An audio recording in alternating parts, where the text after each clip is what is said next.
The Subcommittee on Consumer Protection of the U.S. Senate Committee on Commerce, Science, and Transportation will come to order. I thank the ranking member, Senator Blackburn, for being here, and especially want to express my gratitude to the chairman of the committee, Senator Cantwell, who has encouraged and supported this effort, and to the ranking member, Senator Wicker, who is also with us and who has helped to lead. This effort has been very, very bipartisan. And I think the ongoing series of hearings that we will have similarly will be bipartisan in its objective and its conduct. I want to welcome our witness, Ms. Davis, who is appearing on behalf of Facebook. Thank you for being with us. This hearing is the third in a series intended to help us draft legislation, but not just educate, not just legislate, but also to prompt action by Facebook itself. And that action has to address the harms that children and teens face on social media. I want to make clear that our interests are not limited to Facebook and Instagram. Our subcommittee has secured commitments from several social media companies to appear in the coming weeks. We will hold them to those promises. We're here today because Facebook has shown us, once again, that it is incapable of holding itself accountable. This month, a whistleblower approached my office to provide information about Facebook and Instagram.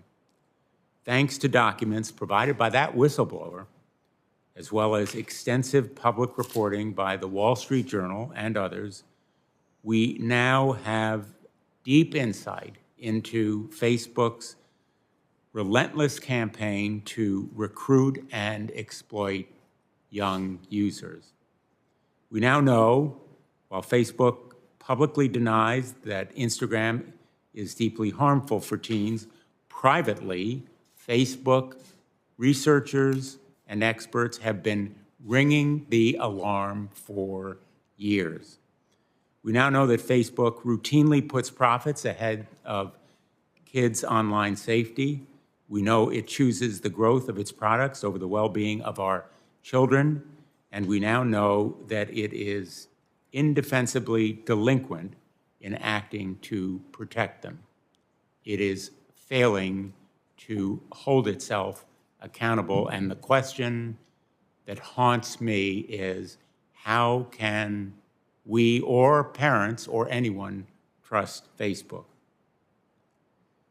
Facebook last night disclosed 2 reports. We have those 2 reports among the documents that the whistleblower has provided. There are numerous other extensive and sophisticated reports that Facebook has not disclosed. Why? That will be a question that I think will resonate throughout this hearing, because the fact of the matter is Facebook has concealed research, studies, experts that show the harm that has been caused to children on its site, how it knew about that harm, and how it concealed it continually. In August, ahead of this hearing, Senator Blackburn and I wrote to Mark Zuckerberg, and we asked, as you can see from this poster board, quote, has Facebook research ever found that its platforms and products can have a negative effect on children's and teens' mental health or well-being, such as increased suicidal thoughts, heightened anxiety, unhealthy usage patterns, negative self-image, or other indications of lower well-being, end quote. Facebook's response was, quote, we are not aware of a consensus among studies or experts about how much screen time is too much. That response was simply untrue. Facebook knows. It knows the evidence of harm to teens is substantial and specific to Instagram. In new, previously undisclosed documents provided by the whistleblower, we're making them available now through these quotes. We know that its own comprehensive internal review indicated that Facebook employees found, and I quote, substantial evidence suggests that experiences on Instagram and Facebook make body dissatisfaction worse, particularly viewing attractive images of others, viewing filtered images, posting selfies, and viewing content with certain hashtags. I'm going to repeat that quote. Substantial evidence suggests that experiences on Instagram and Facebook make body dissatisfaction worse, particularly viewing attractive images of others, viewing filtered images, posting selfies, and viewing content with certain hashtags. That finding was not some disgruntled Facebook employee making a complaint.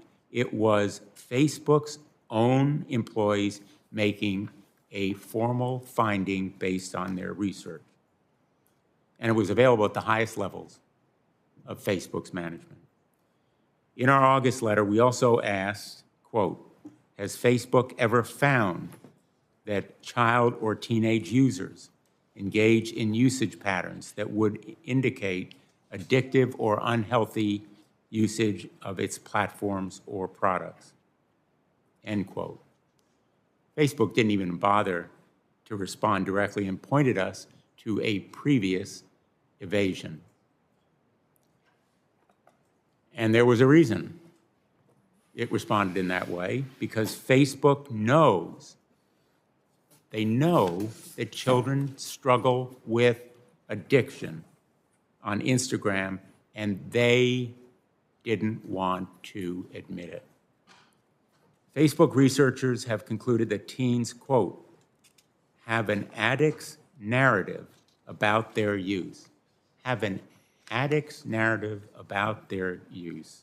Another survey, also not disclosed publicly, found that, quote, over 1/3 of teens felt they have, quote, only a little control or no control at all over how Instagram makes them feel. Again, this conclusion is not solely one report, one Facebook employee's perspective. It is a pattern of findings repeated across sophisticated and extensive studies that Facebook itself conducted over the past 4 years, not displeased or disgruntled employees. Facebook formal findings and conclusion. Facebook knows the destructive consequences that Instagram's design and algorithms are having on our young people and our society, but it has routinely prioritized its own rapid growth over basic safety for our children. There is a teenage mental health crisis in America. After years of decline, starting in 2007, the suicide rate for young people has begun to skyrocket. The suicide rate for 10 to 14-year-olds has doubled. For young girls, it has quadrupled. Instagram didn't create this crisis, but from the documents provided by the whistleblower, clearly Facebook's own researchers described Instagram itself as a, quote, perfect storm. That, and I quote again, exacerbates downward spirals.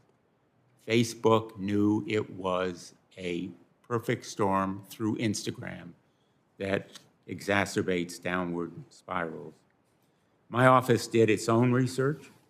We created an Instagram account identified as a 13-year-old girl and followed a few easily findable accounts associated with extreme dieting and eating disorders. Within a day, its recommendations were exclusively filled with accounts that promote self-injury and eating disorders. That is the perfect storm that Instagram has fostered and created. So Facebook has asked us to trust it. But after these evasions and these revelations, why should we? It's clear that Facebook has done nothing to earn that trust, not from us, not from parents, not from the public. In truth, Facebook has taken Big Tobacco's playbook.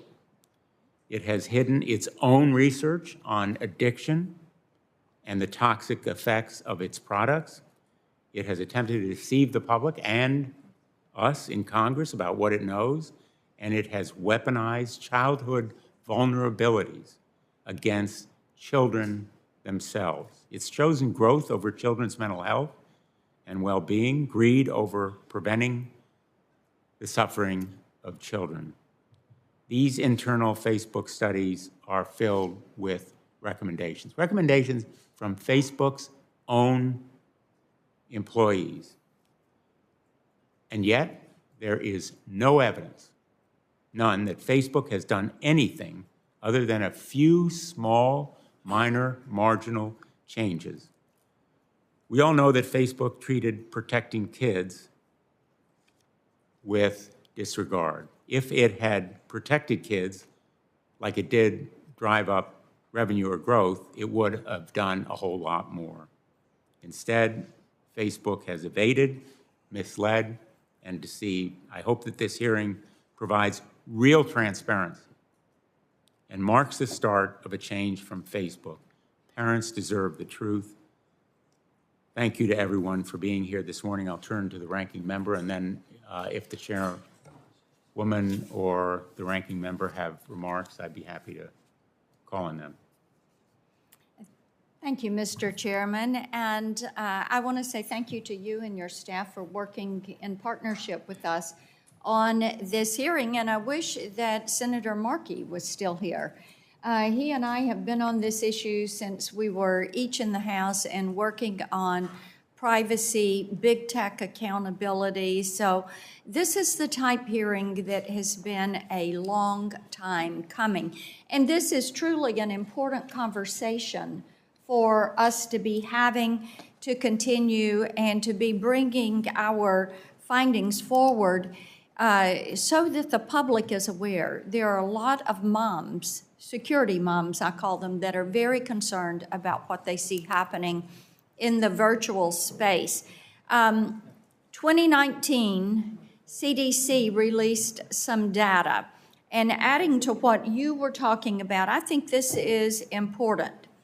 In 2019, the CDC data showed that 20% of our American high school students seriously considered attempting suicide. 40% reported experiencing sadness, hopelessness. Now, our children who have lived through COVID, school closings, and more upheaval in their lives than ever before deserve better than this. Yet, where are the findings about the social interaction and relationship that they so desperately need? Where they are finding this is on social media, on sites like Instagram, TikTok, Snapchat. And now we know that at least one of these sites, Facebook, knows that its services are actively harming young children. They know this. How did they know this? Because they did their own research, as Chairman Blumenthal just said.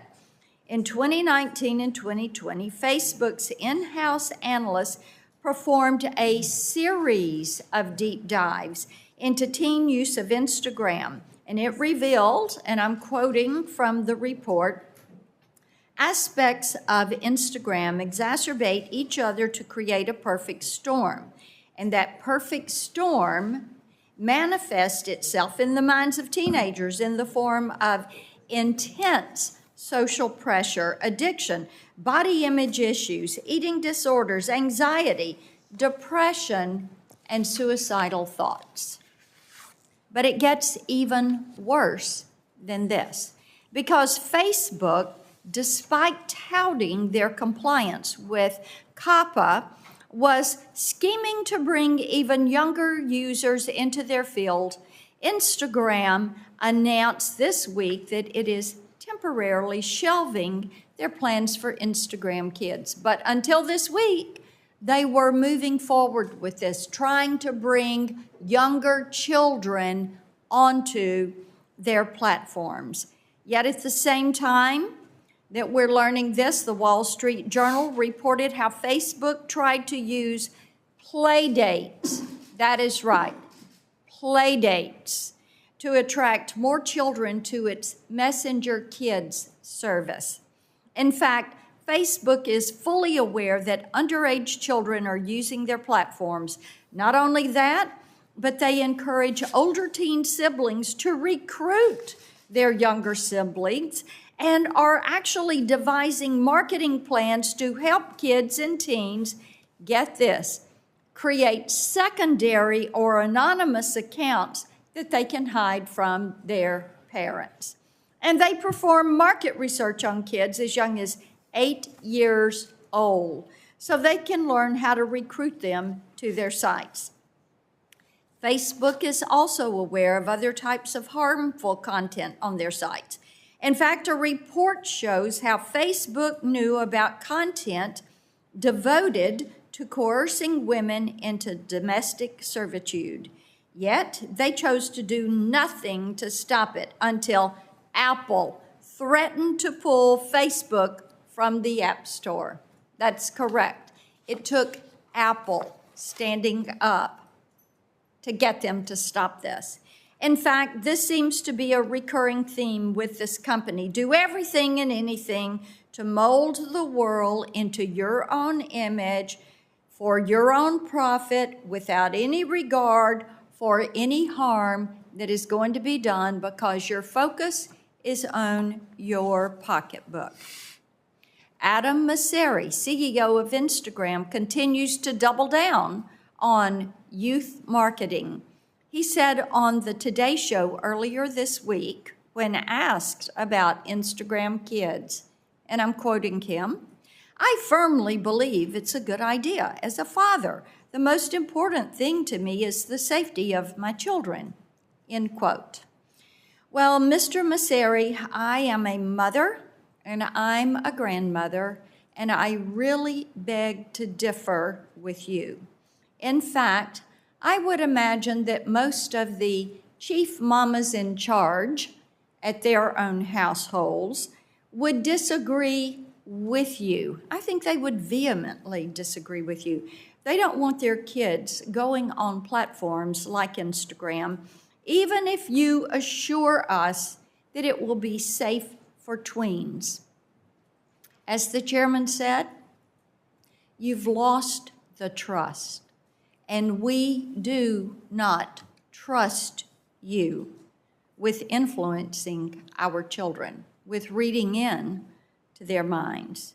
They also don't want Facebook collecting data on their children because, call them whatever you want, tweens, teens, young adults, the bottom line is these are children. They're children. And you and Mr. Zuckerberg, both of you being parents, should understand that Facebook has both a legal and a moral obligation to forego collecting and using children's data. So, Mr. Chairman, I'm grateful for the opportunity that we have this hearing today to continue to investigate, continue to expose what is happening in the virtual space, and I am certain that we will be holding Facebook to account as other tech platforms will be held to account. Ms. Davis, I do thank you for appearing before us today, and I hope that we can have a very frank and candid conversation. Thank you, Mr. Chairman. Thanks, Senator Blackburn. I call on Senator Cantwell. Thank you, Mr. Chairman, and thank you and Ranking Member Blackburn for this hearing today and for your longstanding work on this very important public policy area. I think it's very important to understand that our committee would like to move forward on stronger privacy legislation, and yesterday's hearing clearly crystallized that we need to update the Children's Online Privacy Protection Act. And this hearing, I'm sure, will put even more focus to the fact that we need to do that. I want to thank Senator Markey for his questioning yesterday. This month, the Wall Street Journal published a series of articles about Facebook and Instagram showing the management knew in great detail about the impacts of these products, the harm to children, the harm to teenagers, and in spite continued to bury that knowledge. So as our colleague just said, data collection of children is something that should have more aggressive attention. They should not have the products and services track and follow these young children, and updating COPRA will be essential. As we said yesterday, the committee talked about also first-time privacy and data security violations. There was unanimous support for that. So it's very important that we continue to take steps on this issue. I agree that the safeguards in place are not enough, and we need to do more. So I look forward to hearing from the witness today. Thank you, Senator Cantwell. Senator Wicker, do you have any opening? Thank you, Senator Blumenthal, and I will. I'll be brief because we need to get to our witness. Facebook is one of a handful of big tech companies wielding immense power over our internet experiences. Using its market dominance, Facebook maintains unprecedented control over the vast flow of news, information, and speech on the internet. To maintain a free, open, safe, and secure internet, many of us on this committee have long called for more transparency and accountability from Facebook and other social media platforms.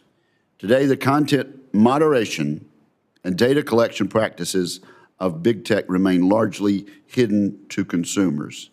Too often, Americans are left wondering why their online posts have been deleted, demoted, demonetized, or outright censored without a full explanation.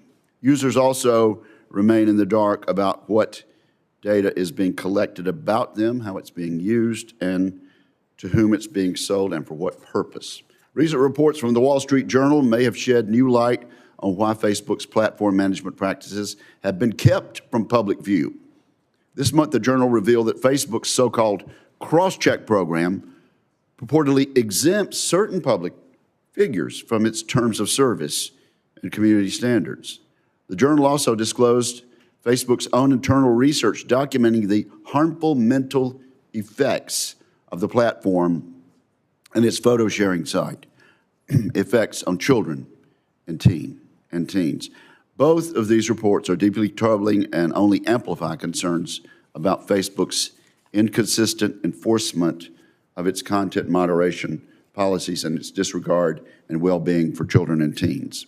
This morning, I hope Facebook will be forthcoming about its platform management practices and take this opportunity to address the Wall Street Journal's reports. I also hope Facebook will outline what it is doing to increase transparency and begin protecting users of all ages on its platforms.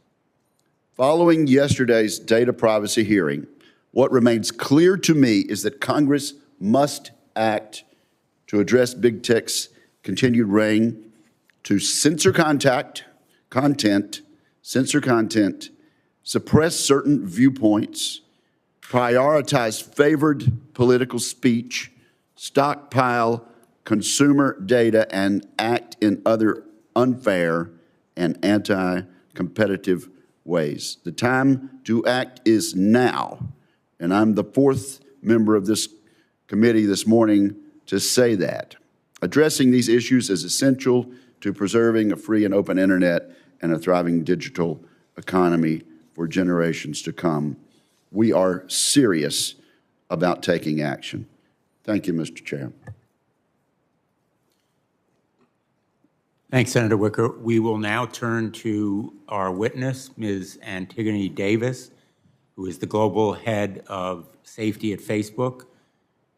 She spearheads Facebook's Safety Advisory Board efforts, and she earned her JD from the University of Chicago Law School and her BA from Columbia University.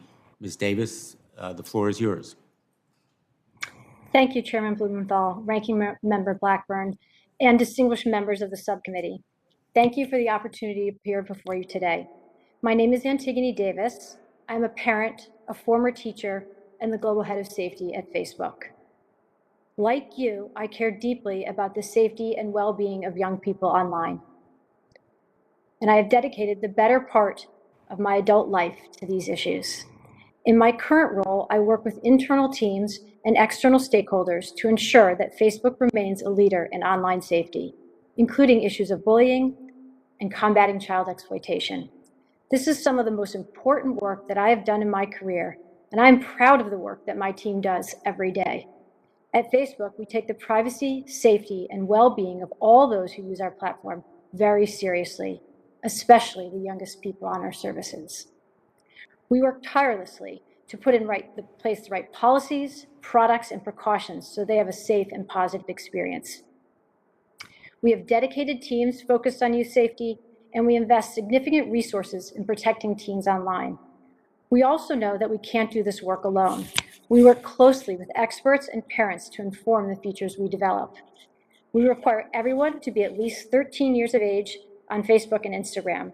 When we learn that an underage user has created an account, we remove them from our platform. When it comes to those between 13 and 17, we consult with experts to ensure that our policies properly account for their presence, for example, by age-gating content. We work constantly to improve safety and privacy protections for young people. For example, earlier this year, we announced that all users under 16 in the US will now be defaulted into a private account when they join Instagram. We also think it is critical to give parents and guardians the information, resources, and tools they need to set parameters for their children and help them develop healthy and safe online habits. That's why we publish a variety of guides and portals intended to foster important conversations around online safety.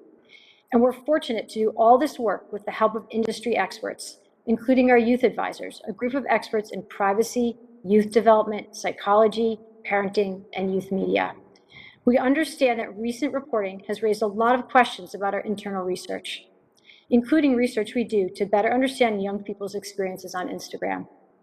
We strongly disagree with how this reporting characterized our work, so we want to be clear about what the research shows and what it does not show. The research showed that many teens say that Instagram is helping them with hard issues that are so common to being a teen. In fact, one of the main slides referenced in the article includes a survey of 12 difficult and serious issues, like loneliness, anxiety, sadness, and eating disorders. We asked teens who told us that they were struggling with these issues whether Instagram was making things better, worse, or having no effect. On 11 of the 12 issues, teen girls who said they struggled with those issues were more likely to say that Instagram was affirmatively helping them, not making it worse. That was true for teen boys on 12 of 12 issues. I want to be clear. I'm not diminishing the importance of these issues or suggesting that we will ever be satisfied if anyone is struggling on our apps. That's why we conduct this research, to make our platform better, to minimize the bad and maximize the good, and to proactively identify where we can improve.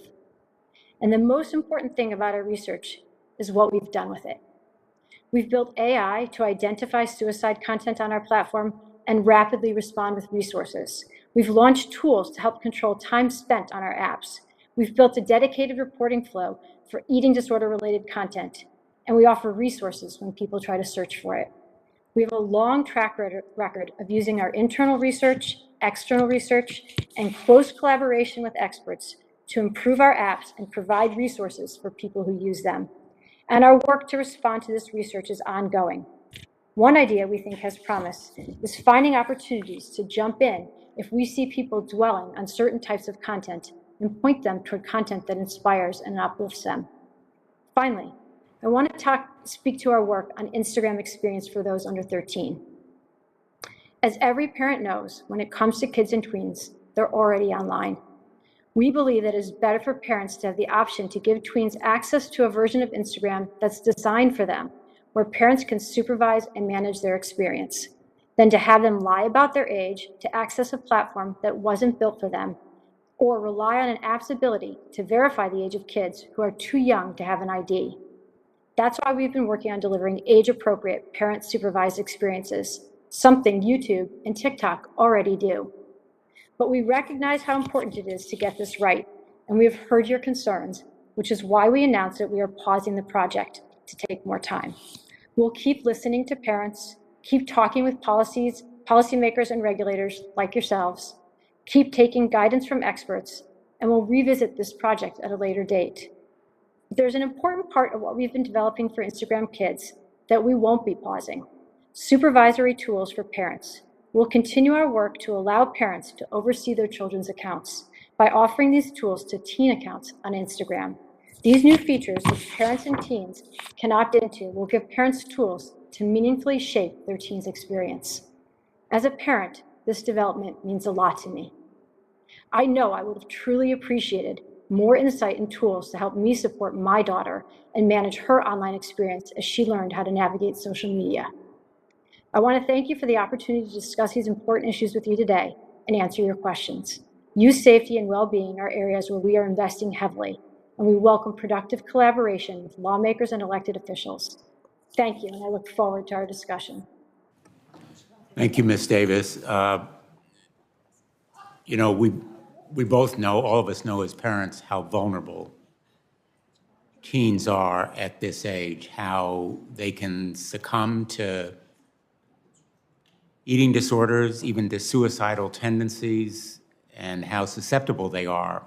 So the effects known to Facebook of its site in condoning and even encouraging those tendencies is so deeply repugnant. Facebook knows from its own report, undisclosed previously, that it found in December 2020 a survey of over 50,000 Facebook users that, quote, teens, women of all ages, and people in Western countries experience higher levels of both body image concerns and problems with appearance comparison on Instagram. In an April 2021 report, which also has not been disclosed, it found a quarter of teen girls felt discouraged about their own life and worse, about themselves, often or very often after using Instagram. Another undisclosed report, March 2020, found, quote, social comparison is worse on Instagram, and, quote, in part because its recommendations, quote, enable never-ending rabbit holes, and because it, quote, perceived as real life. I don't understand, Ms. Davis, how you can deny that Instagram isn't exploiting young users for its own profits.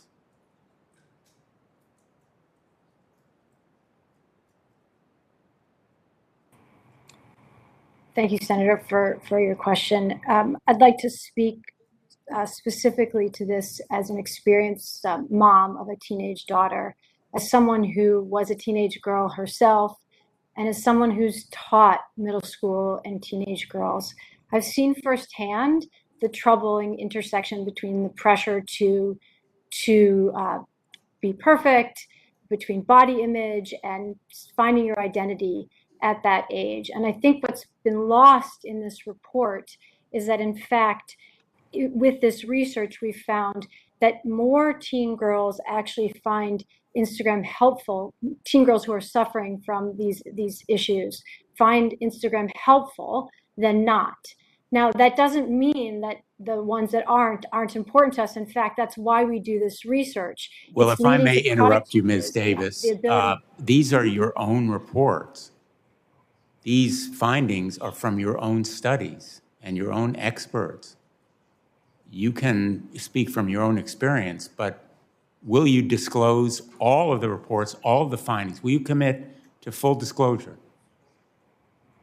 Well, I know that Senator, thank you. I know that we have released a number of the reports, and we are looking to find ways to release more of this research. I want to be clear that this research is not a bombshell. It's not causal research.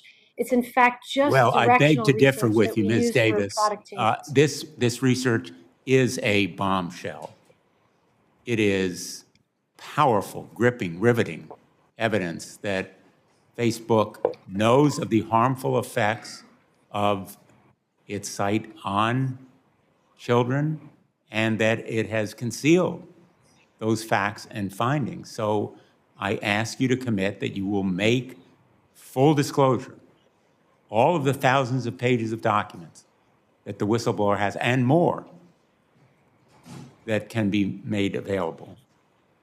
I want to switch to a separate topic because I think that you've indicated that you're not willing at this point to make a commitment that you'll fully disclose everything, unless I'm mistaken. I'll give you a chance to respond. Thank you, Senator. We are looking for ways to release more research. There are privacy considerations that we need to take into place. But I think more importantly, we're actually also looking for ways to give external researchers access to data so that they can do independent research as well. Well, I think that's a very important point. You haven't provided that access to researchers. You've refused to make it available to independent experts and researchers. And I will ask you as well for a commitment to do so. And I recognize you're not going to answer this question here, but let me ask you separately. In your remarks, you say, quote, "We think it is important to help provide parents and guardians the information, resources, and tools they need," end quote. I want to talk about one major source of concern for parents. They are Finstas. Finstas are fake Instagram accounts. Finstas are kids' secret second accounts. Finstas often are intended to avoid parents' oversight. Facebook depends on teens for growth. Facebook knows that teens often are the most tech savvy in the household, that they need or they would like to have critical ways, Facebook would like to have critical ways to acquire new, older users, but Facebook also knows that nearly every teen in the United States has an Instagram account. It can only add more users as fast as there are new 13-year-olds. So what Facebook has done is Finstas. In multiple documents, Facebook describes these secret accounts as, quote, "a unique value proposition," end quote. It's a growth strategy, a way to boost its monthly active user metric. And that active user metric is of great interest to your investors, to the markets, and it looks to me like it's another case of prioritizing growth over children's safety.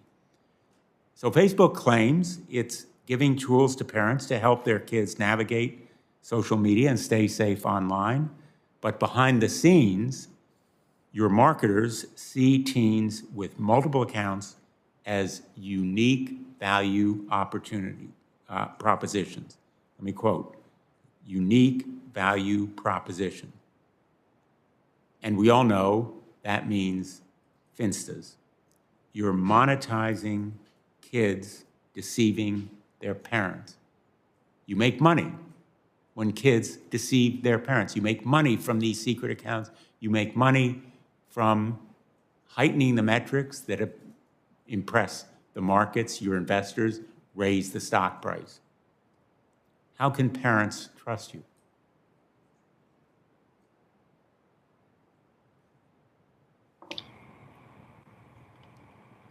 Respectfully, Senator, that's not how I would actually characterize the way we build our products. We build our products to provide the best experience for young people. Interestingly, when you mentioned Finstas, in my engagement with teens, Finstas are not something that we built. They built. They did it to actually provide them with themselves with a more private experience, which is one of the things that led us to think about offering them privacy, more privacy. So that's actually where Finstas come from, teens, not us. But I think more importantly, our announcement that we are going to be providing supervisory tools that give parents actual insight into what their children are doing on Instagram is exactly contrary to what you're suggesting. Well, with all due respect, these are private, yes, they are secret, they are secreted from parents, so that whatever the tools you may have, parents can't apply them, and they are part of the metrics. They're measured so that you can show growth. I'll turn to the ranking member. Thank you, Mr. Chairman. And Ms. Davis, thank you for your testimony and for being with us today. We appreciate that, and I congratulate you on a perfectly curated background. It looks beautiful coming across the screen. I wish the message that you were giving us were equally as attractive. Let me go to Instagram CEO, Adam Mosseri, recently saying, and I used his interview in my opening statement, that 13-year-olds are not allowed on Instagram. Is that true? Yes or no? 13-year-olds and above are allowed on Instagram. Under 13-year-olds are not. But we know that you are doing research on children as young as 8 and are marketing to 8 to 12-year-olds, correct? We do not market to 8 to 12-year-olds because they are not on Instagram. 13-year-olds and above, if we find an account of someone who's under 13, we remove them. In fact, in the last 3 months, we removed 600,000 accounts of under 13-year-olds. Okay, so talk to me about how you enforce the policy that a 13-year-old under 13 cannot be on Instagram. Actually, I appreciate that question. So there are a number of different things that we do.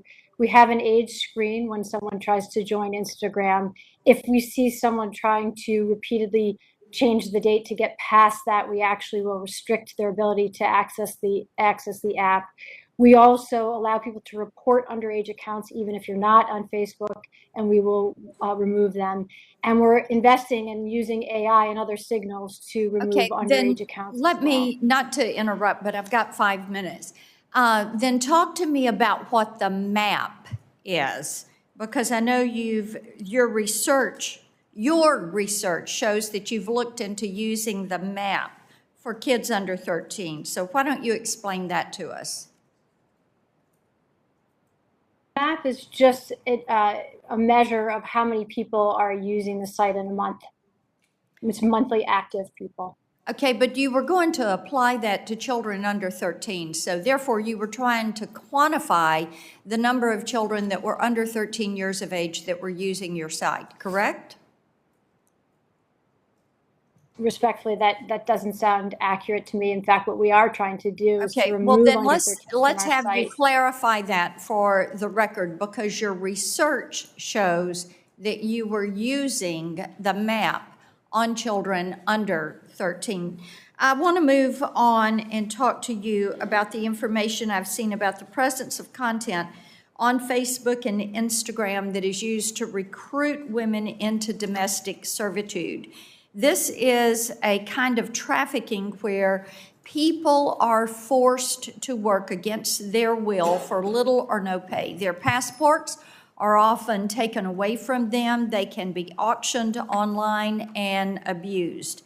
And I have a poster that is behind me. I hope that you can see this. I've seen information suggesting that Facebook knew this content was on its website, but did nothing to delete it until Apple threatened to drop Facebook from the Apple App Store. To quote from a Facebook internal report, and I quote, "Was this issue known to Facebook before the BBC inquiry and Apple escalation? Yes," end quote.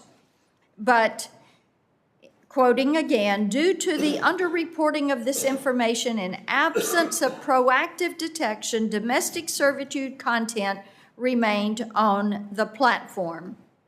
Removing our applications from Apple platforms would have had potentially severe consequences to the business," end quote. Ms. Davis, did Facebook know about content on its platform used to recruit women into forced slavery, and why did you not remove it until Apple threatened to drop Facebook from the App Store?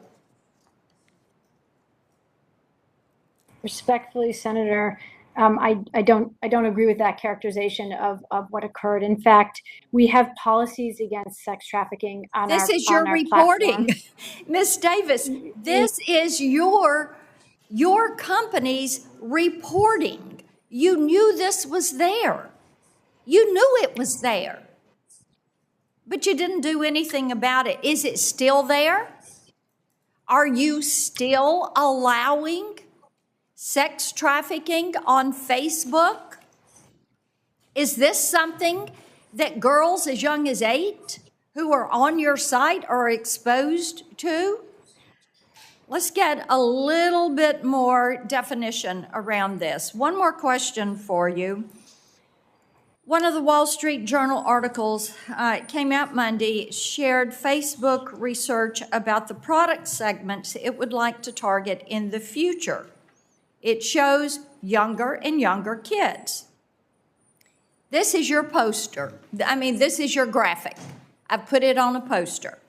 Where we've been and where we're going. In fact, documents I saw showed Facebook doing market research on 8-year-olds, and I'm quoting from you all now, "Tweens and younger teens are very similar in digital behaviors.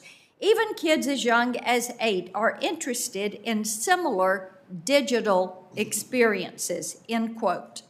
The documents show survey results into the digital interest of 8 to 10-year-olds. So, with this categorization in mind, does Facebook conduct market research on tweens? Yes or no? Thank you, Senator. I'd first like to actually clarify that document that you have up behind you. That document is actually from an age-appropriate design code, something that Senator Markey and others have actually given to tech companies as a way for us to think about how we design for different ages. It is actually a direction so on you policy. are admitting to me that you're product designing for 8 to 12-year-olds. I think that is something that is very interesting, because you know that's a violation of the Children's Online Privacy Act.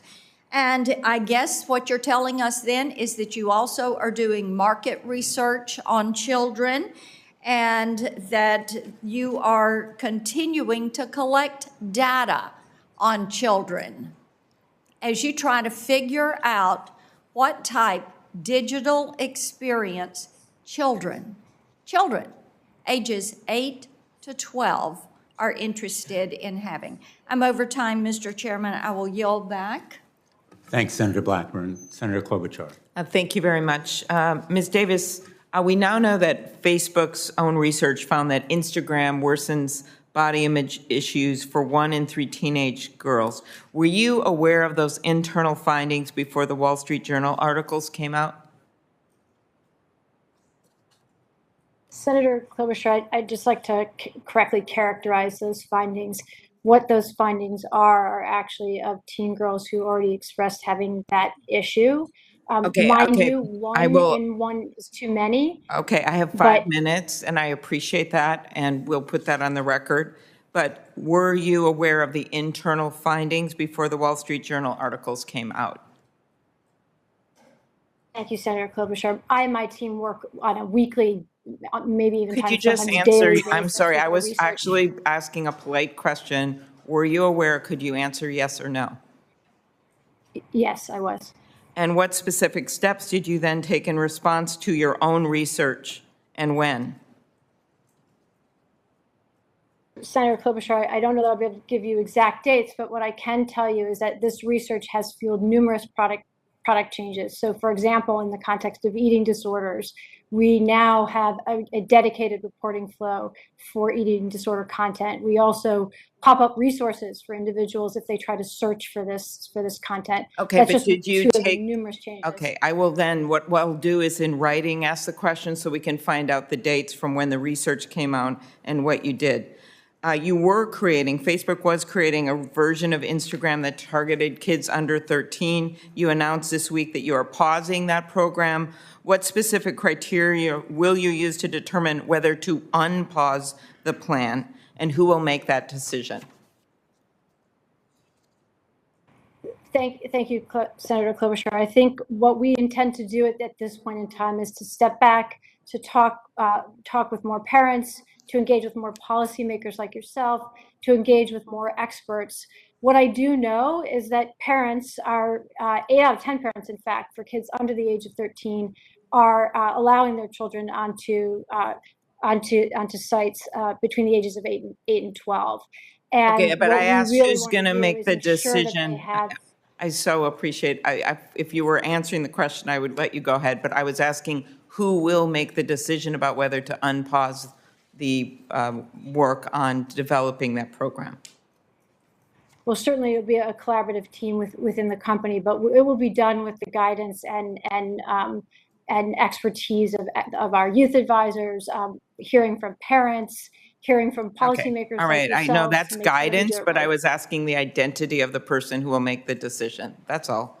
I'll do that in I writing don't have again. a single person. I'm sorry, Senator Klobuchar. Okay, last quarter, Facebook publicly reported that its advertising revenue per user in the US and Canada, this is for a quarter, was $51 per quarter. Didn't even compare with any other industrialized nation or any other country. They're making so much money off of American users. I asked your colleague, Steve Satterfield, about that last week in a hearing in my Judiciary Antitrust Subcommittee, the hearing we had on big data. In his response, he said he wasn't entirely sure whether the data included Instagram revenue. Does it include Instagram revenue, and specifically, does it include revenue from kids under 18? Klobuchar, that is not something I work on, but it's sort of not how we build products, particularly in relation to young people. We actually have always limited ads for young people, and much more recently we've reduced it so that, based on actually guidance from experts, that we don't target young people Okay, other than but on issues of age, again, gender, I and location. appreciate we're good at filibustering in the Senate too, but I am really concerned about the answer, because I think it's specific. And again, I will do this in writing. I will publish the answers, but I'm just asking a fact. You guys published these quarterly revenues. We have them on different countries, right? How much money you make. We got that information. And so I'm trying to figure out if it includes Instagram. I'm trying to figure out if it includes kids, which I assume it does, and I will keep pursuing it another way. When you estimate the lifetime value of a user, you must do that, because I know your profit model and how it works now after years of taking on this monopoly dominant platform issue.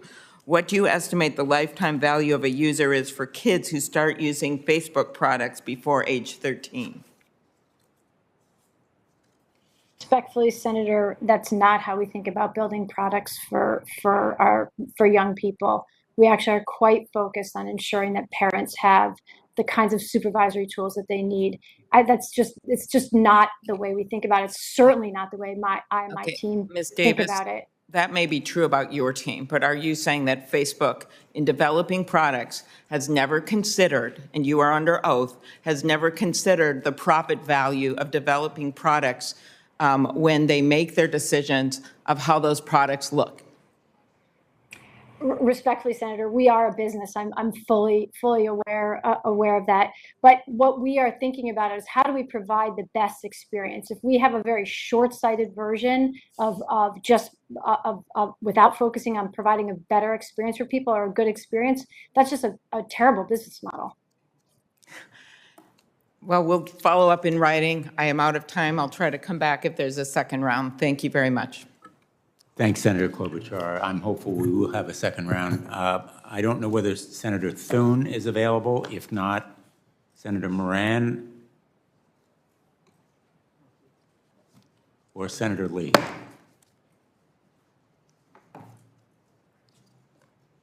I will turn to Senator Markey in the absence of a Republican senator wishing to ask questions. And I am going to vote, so you're in charge, Senator Markey. Okay, thank you, Mr. Chairman, very much. And we will recognize Republican members as they arrive. In April, Senator Blumenthal and I wrote to CEO Mark Zuckerberg ringing the alarm about Facebook's plan to launch a version of Instagram for kids 12 and under. I'm pleased that Facebook responded to our concerns and is backing down, at least temporarily, from its plans. But a pause is insufficient. Let's be clear. The problem isn't that Instagram hasn't developed a safe product for kids. The problem is Instagram itself. According to Facebook's own research, teen users consistently blame Instagram for increases in their anxiety and depression. In fact, 32% of teen girls said when they felt bad about their bodies, Instagram made them feel worse.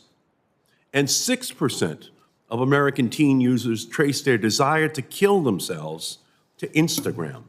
For teens, Instagram is worse than a popularity contest in a high school cafeteria because everyone can immediately see who's the most popular or who's the least popular.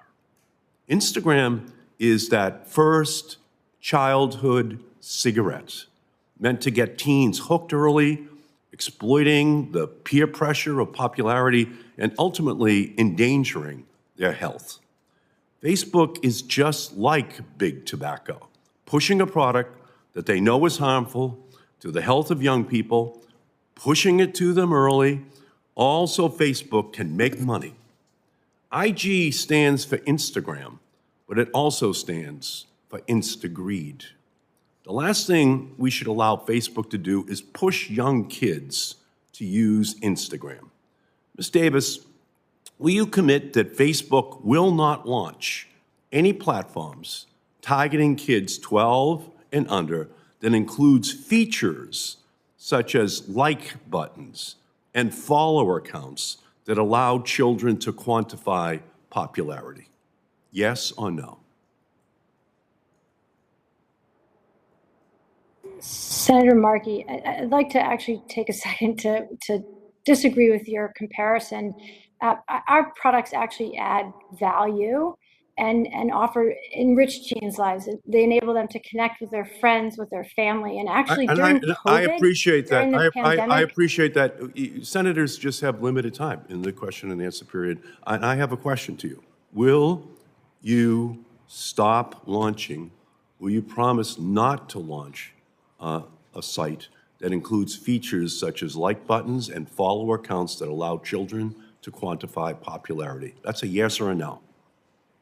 Senator Markey, those are the kinds of features that we will be talking about with our experts, trying to understand, in fact, what is most age appropriate and what isn't age appropriate. And we will discuss those features with them, of course. Well, let me just say this. We're talking about 12-year-olds. We're talking about 9-year-olds. If you need to do more research on this, you should fire all the people who you're paid to do your research up until now, because this is pretty obvious, and it's pretty obvious to every mother and father in our country, because all recent scientific studies by child development experts found that not getting enough likes on social media significantly reduces adolescents' feelings of self-worth. Here's another threat to young people on Instagram. The app is full of images and videos of popular influencers who peddle products while they flaunt their lavish lifestyles to users. Ms. Davis, will you commit that Facebook will not launch any platforms targeting kids that host influencer marketing, commercial content that children may be incapable of identifying as advertisements? Yes or no? Senator, that's actually one of the questions that we will be working with our experts as well. I do think it's important to point out that our app, Messenger Kids, for a messaging app for young kids under 13, doesn't show ads at all, and that was based on the feedback that we got from parents and from our experts. I will just say this: it's not acceptable that you don't have answers for these questions right now. These are the obvious problems that exist. In television, we don't allow the host of a program to hawk a product to a child. It's illegal, you know, and I'm the author of those laws, so I know it's illegal. And the same thing is true here. Why Facebook just can't say flat out, no, we won't allow influencers to be trying to push a child towards buying something because that child has now seen a video. It's just, again, completely and totally unacceptable, because we know that children lack the cognitive ability to decipher whether something is an advertisement, and influencer marketing is inherently manipulative to kids. The same thing was true on television. It's true over here. We have to move the same values from television over to the internet, or else the same exploitative policies will be adopted by marketers. Research also finds that your algorithms send teen users into a spiral of harmful content, including misinformation about COVID and ads for diet pills and appetite suppressants. Ms. Davis, will you commit that Facebook will not launch any platforms targeting children that employ algorithms promoting this dangerous content? Thank you, Senator Markey. We actually don't allow weight loss ads to be shown to people under the age of 18 already. Okay, well, then that's reassuring, because that content shouldn't exist anywhere on your platform. Your platforms, however, from my perspective, are actively promoting these materials, and we can't let that happen to kids. So you seem to disagree with whether or not you are doing that, but my research says that you are. So that's also something that I think we should just codify. If Facebook has taught us anything, it's that self-regulation is not an option. We need rules that are federally mandated, that have to be adhered to by companies. And that's why today I am reintroducing the Kids Internet Design and Safety Act, the KIDS Act, partnering with Senator Blumenthal, who I thank for working with me on this bill. Our legislation bans damaging website design features like follower counts, autoplay, and push alerts that are harmful to kids, limits advertising and commercial content like product placement and influencer marketing to kids, and prohibits amplification of harmful and violent content to kids. Ms. Davis, do you agree that Congress needs to pass this legislation and enact these critical safeguards for children online? Yes or no? Senator Markey, I think our company has made its position really well known, that we believe it's time for the update of internet regulations, and we'd be happy to talk to you and work with you on that. Okay, well, do you support this legislation? We'd be happy to follow up, most certainly. Well, your company has had this legislation in your possession for months, and you're testifying here today before the committee that would have to pass this legislation. And again, I just feel that, you know, delay and obfuscation is the legislative strategy of Facebook, especially since Facebook has spent millions of dollars on a marketing campaign calling on Congress to pass internet regulations. and Facebook purports to be committed to children's well-being. So it's simply wrong that you will not support this legislation to enact protections on kids, for kids online. That's the only conclusion I can reach since you've had it in preparation for this hearing for a long period of time.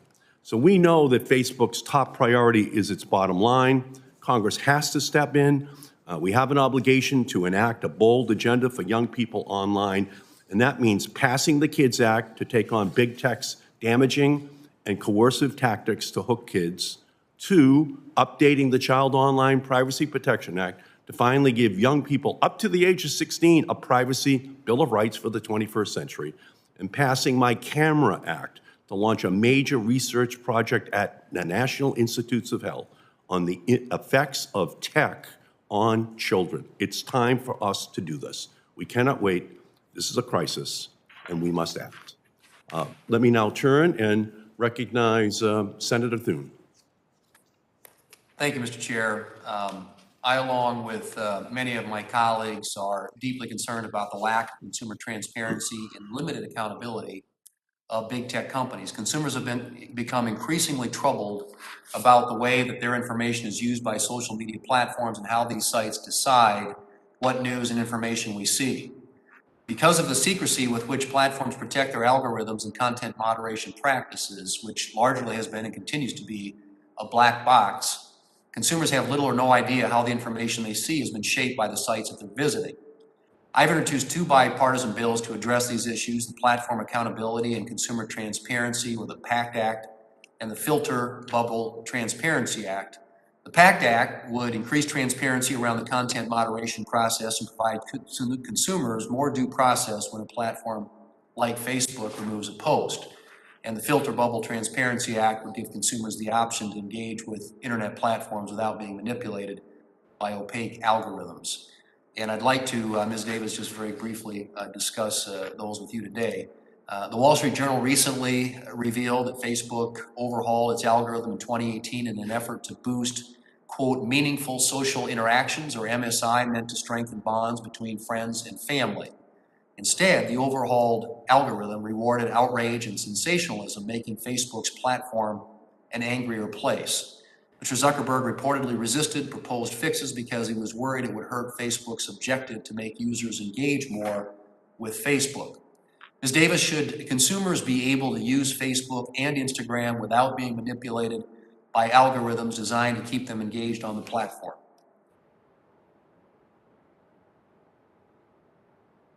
Respectfully, Senator, that's not how we think about our newsfeed. In fact, our newsfeed is designed to connect people to people that they have a meaningful connection to. So friends, family, things that they're interested in. That particular change actually reduced the amount of time that was spent on our platform by about 50 million hours a day. The goal there was really to promote that more meaningful connection between friends and family. That said, I do think we have instituted additional controls for people's news feed, so people can actually have a news feed that's based on a chronological order as opposed to a ranking. And we have made numerous investments in transparency broadly. We have an annual transparency report. We actually submit to human rights impact assessment. We have an oversight board, all because we too, like you, believe more transparency is important. The PACT Act, which I referenced earlier, is a Section 230 legislation I introduced with Senator Schatz, would, among other things, require that large online platforms remove court-determined illegal content and activity within 4 days or lose their Section 230 liability protection. Do you believe that Facebook and other large internet platforms should remove content that has been found by a court to be illegal? Certainly, Senator. We have policies against illegal activity on our platform and illegal content. There's a study published in the proceedings of the National Academy of Sciences way back in 2014 that revealed that Facebook had conducted a massive experiment of 700,000 users on its platform that found, and I quote, emotional states can be transferred to others via emotional contagion, leading people to experience the same emotions without their awareness, end quote. Today, 7 years later, we're learning through media leaks that Facebook's internal studies continue to show the emotional contagion its services can produce among its users, most recently with teen users on Instagram. What do you think should be done to make users and the public more aware of the emotional contagion that occurs on Facebook and Instagram? And what can be done to counter-program against emotional contagion on Facebook and Instagram? Thank you, Senator. I really appreciate that very thoughtful question. In fact, the research that we did wasn't exactly about emotional contagion. Nonetheless, the recent research really identified areas where we could actually improve our products. So, for example, we saw that young people indicated that when they saw uplifting content or inspiring content, that could move them away from some of the issues that they are struggling with. And so one of the things that we're looking at is something called nudges, where we would actually nudge somebody who we saw maybe potentially rabbit holing down content toward more uplifting or inspiring content to break that what you're referring to as sort of contagion. Mr. Chairman, my time's expired, but let me just close by saying that I think it's time for us to look at some of these reforms. I've got a couple of bills, as I mentioned, and I just think that users need to know, they need more transparency. These algorithms are opaque, and I think in many cases at least, users ought to have an option to be able to see content that hasn't been moderated by the platform. So I hope that we can make some headway on that, and I hope we do it soon. Thank you. Thanks, Senator Thune. I call on Senator Lujan. Thank you so much, Mr. Chairman. Ms. Davis, we've heard from you today and from others that Facebook contests the Wall Street Journal's reporting on internal research rather than argue details. I have a simple question. Yes or no, does Facebook have internal research indicating that Instagram harms teens, particularly harming perceptions of body image, which disproportionately affects girls? Senator, we have released the two studies in relation to this. What our research showed was that for people who are struggling with these issues, that actually more of them found their engagement on Instagram helpful than harmful. And in fact, of the 12 issues that we looked at, 11 of those were the case for young girls, and 12 of 12 for teen boys. So one of the challenges that I'm facing here, Ms. Davis, is that there's two sides to this story. The problem is Facebook is telling both sides. You're saying your own internal research is misleading and taken out of context. So please help us get to the bottom of this. Yes or no, will Facebook release the basis of the research, the data set minus any personally identifiable information to allow for independent analysis? Senator, we've already released two of the primary pieces of research. We are actually looking to release additional research and to create greater transparency. We're also quite invested in giving external researchers an opportunity to look at to access data in a way that's privacy protective. In addition, we fund and research external independent research through grants. Ms. Davis, I apologize. I don't have a lot of time. If you could please give me a yes or no to this question, and it's either yes or it's no. Will Facebook release the basis of the research, the data set, minus any personally identifiable information to allow for independent analysis? We're looking to release more of that research. That sounds like a yes. Am I incorrect? Looking to do it. We have privacy obligations, but we're looking to provide greater transparency. Again, that's yes, why sir. I'm trying to be clear here, Ms. Davis.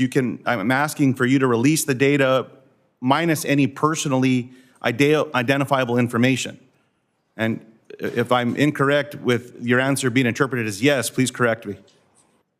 Respectfully, Senator, I want to be really clear. So that sounds like a no. There's no reason. I'm just yes or no. And if the answer is not yes, then it's no. On April 11, 2018, I asked Mr. Zuckerberg if Facebook creates shadow profiles for non-users that utilize the site without logging on or officially creating an account. Despite ongoing and public reporting on this issue, in response, Mr. Zuckerberg claimed that he had never heard the term, quote, shadow profile. Ms. Davis, now in the context of today's discussion, I'll ask a slightly different question. Yes or no, does Facebook or Instagram collect personally identifiable information specific to individual children under the age of 13 without the consent of those children's parents or guardians? Senator, children under the age of 13 are not allowed on Instagram or Facebook. Does Facebook or Instagram collect personally identifiable information specific to individual children under the age of 13? Is your answer no? Respectfully, Senator, we do not allow children under the age of 13 onto That's not the onto question our that I'm app. asking. The question I'm asking, in the same way that I asked Mr. Zuckerberg on April 11th about the collection of this information, does Facebook or Instagram collect personally identifiable information specific to individual children under the age of 13 without the consent of those parents or guardians? If the answer is no, that's sufficient. Senator, it would be my understanding that we don't, since we don't allow them on our apps. I appreciate that. I understand that the algorithms underpinning content moderation and recommendations on Facebook and Instagram change on a regular basis.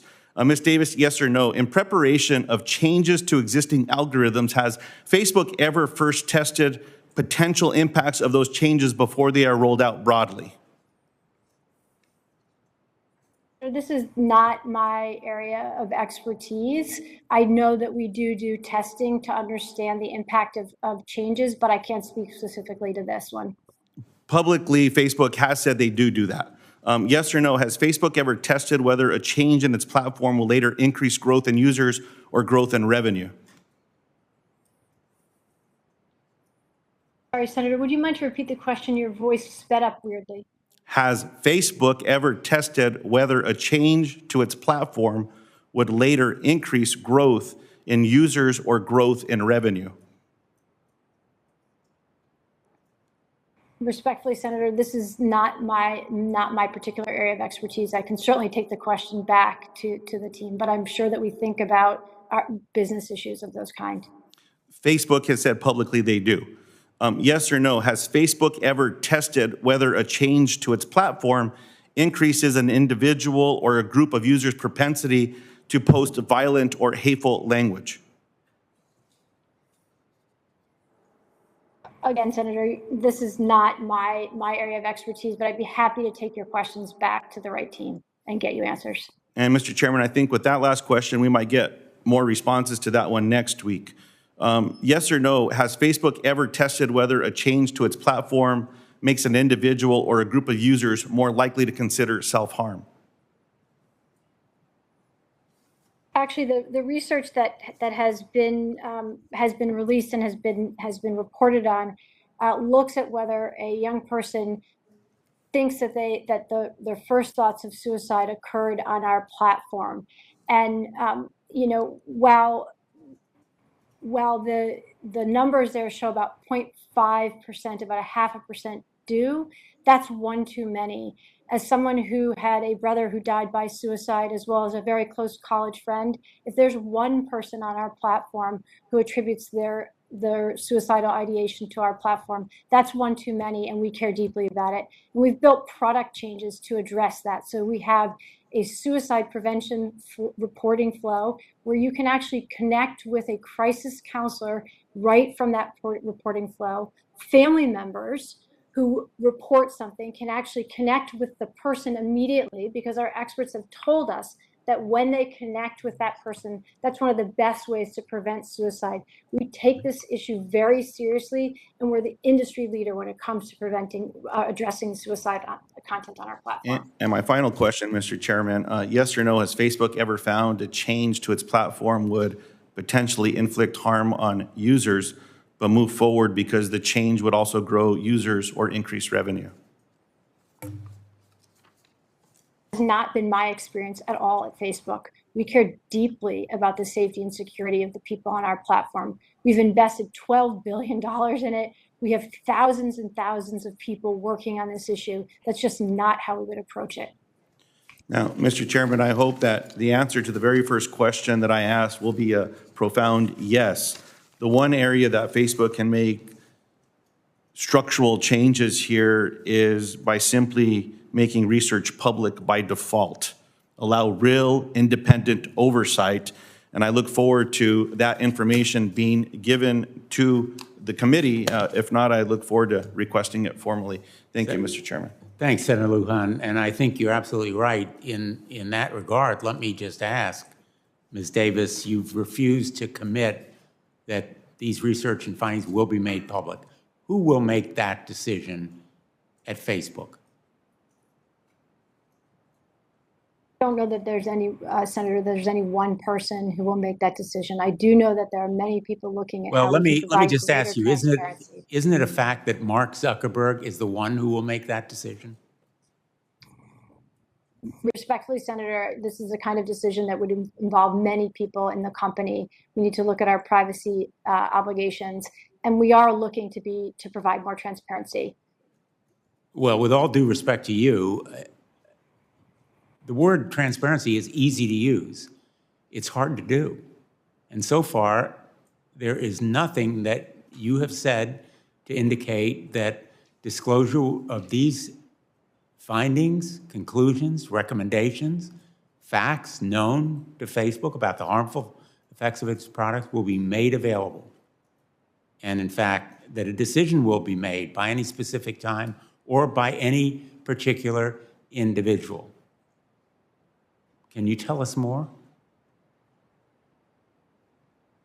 Respectfully, Senator, I think that our commitment to transparency in the last few years should be a very good indication of our commitment.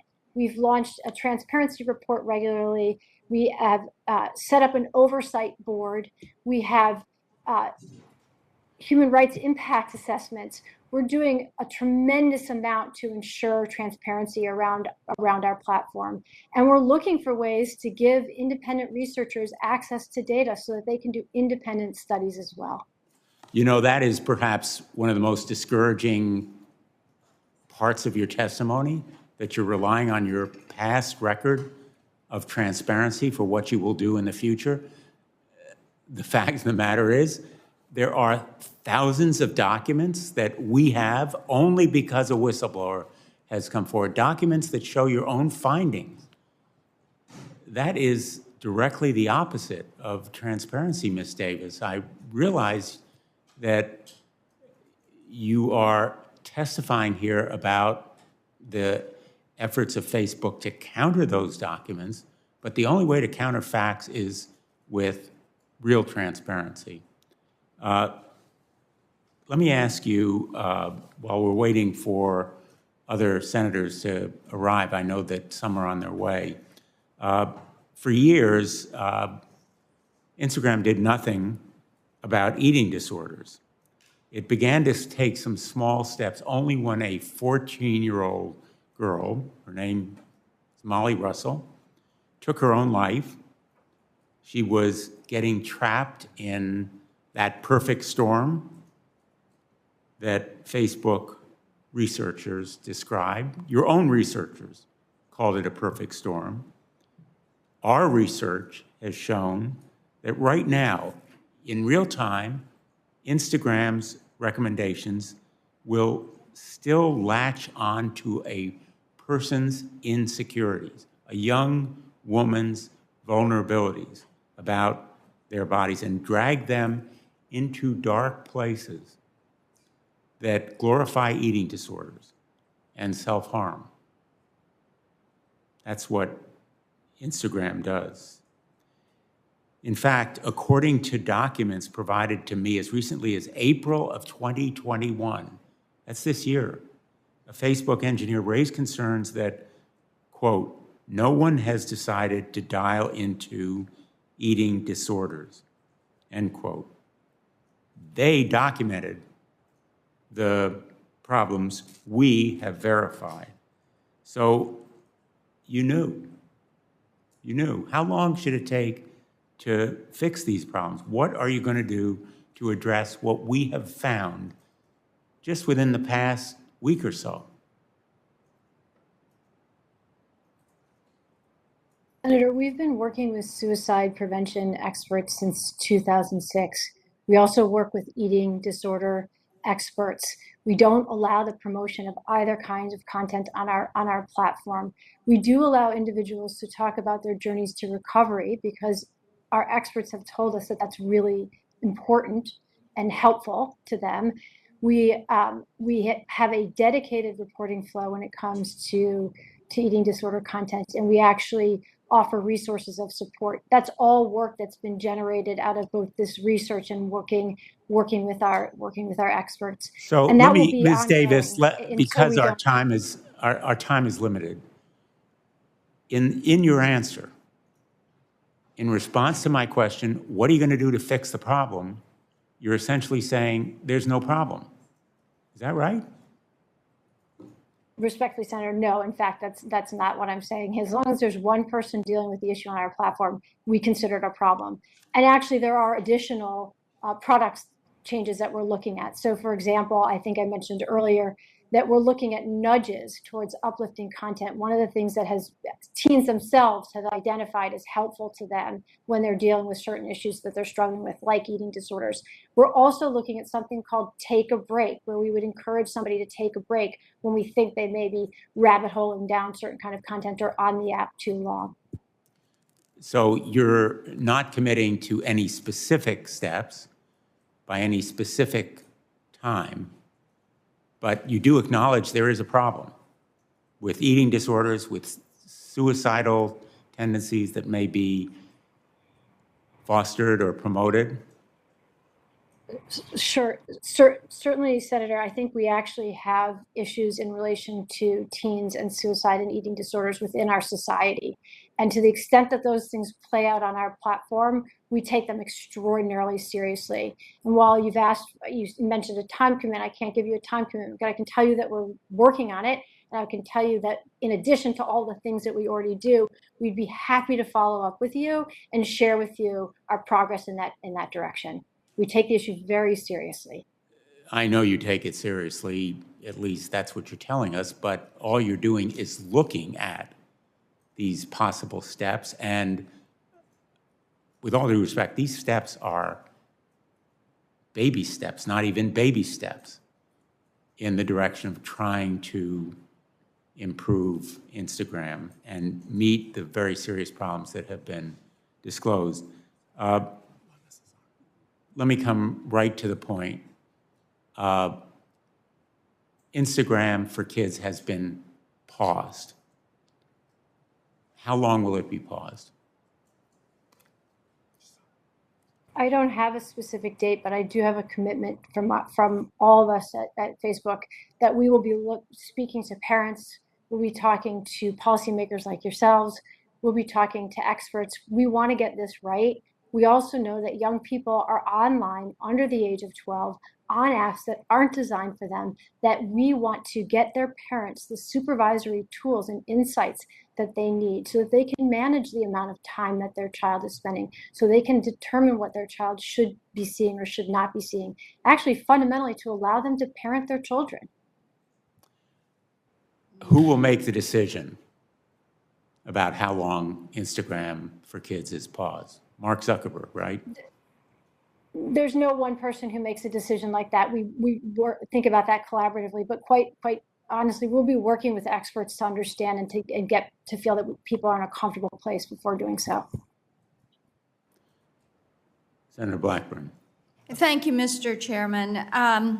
Ms. Davis, let's go back to this issue, all the data that you all are collecting on kids through your program where you're tracking them, you're doing the digital experience surveys. What do you do with that data and how long do you keep it, and do you have the parents' permission to do that research?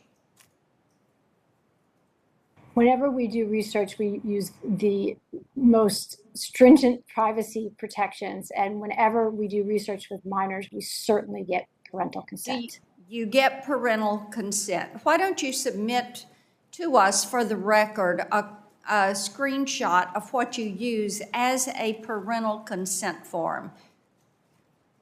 Will you do that? Senator, I'd be happy to take your request back to the teams that do the research. No, we want a copy of the form. If you get parental consent, there has to be some kind of form that's signed. So even if it's a digital signature, so why don't you submit that to the record? Will you submit the form for the record? Senator, I will go back to the teams and bring that request to them. Okay. The Wall Street Journal articles have had a big impact and have helped to bring some sunlight to your practices. And I'm sure that Mr. Zuckerberg was not pleased with this. And in some of the documents we've seen that there's a real lack of governance. It's kind of his way or the highway at Facebook. So how long have you worked at Facebook? I've worked there for 7 years. 7 years, okay. And have you all deleted any documents since you learned about Whistleblower and the Wall Street Journal reporting? Senator, we would not do anything in violation of any law. There are 60,000 employees. I have no idea if any, I would never suggest that I know what emails one of our 60,000 employees have deleted. Okay, well, how are you restricting access to data internally? Have your policies changed since the Wall Street Journal articles? Senator, not that I'm aware of, certainly. Okay, so you don't know if there's a parental consent form, even though you say you have people sign one, if you're going to do research on their children. I would be interested to see if it's similar to a medical release form that parents have to sign. And you don't know if you've changed any practices about data handled internally or if you've eliminated data. Okay, let me ask you this. Will you commit that Facebook will not take revenge, retribution, or retaliation against the whistleblower? Senator, we would never retaliate against someone coming to speak for speaking to Congress. That's just not who we are. Okay, but you're not going to say about the actions. I wasn't asking about speaking in Congress. I was asking about the actions, but we'll leave that where it is. Are you aware of Facebook enabling tracking on the Uyghur Muslims in Xinjiang province in China when they would download Messenger? Are you aware that they've put tracking and spyware in Messenger in China? Senator, in fact, we did not put that tracking spyware. We found that tracking spyware. We removed it. We've briefed the Senate on it. Okay. Why did Senator Blumenthal's office so easily access Instagram and set up this account for a 13-year-old, and then immediately they began to receive information about eating disorders and self-harm content? What kind of artificial intelligence are you using that would direct them that way? Senator, we do not direct people towards content that promotes eating disorders. That actually violates our policies, and we remove that content when we become aware of it. We actually use AI to find content like that. Okay, so what you're saying is the experience that Senator Blumenthal's office had is an outlier or an anomaly. Is that correct? Senator Blackburn, I haven't seen the particular things. I would take a look, but I can tell you Oh, that our I'm policies, certain he it's can against our send you policies. the digital copy of the poster that he had here. So thank you. And Mr. Chairman, I yield my time. Thank you, Senator Blackburn, and we can make available to you, Ms. Davis, all of the information about how easily and readily we put this profile of a 13-year-old young woman on and the reactions on eating disorders. I'm sure you already have the findings and evidence that supports our conclusions. Senator Lummis is on remotely.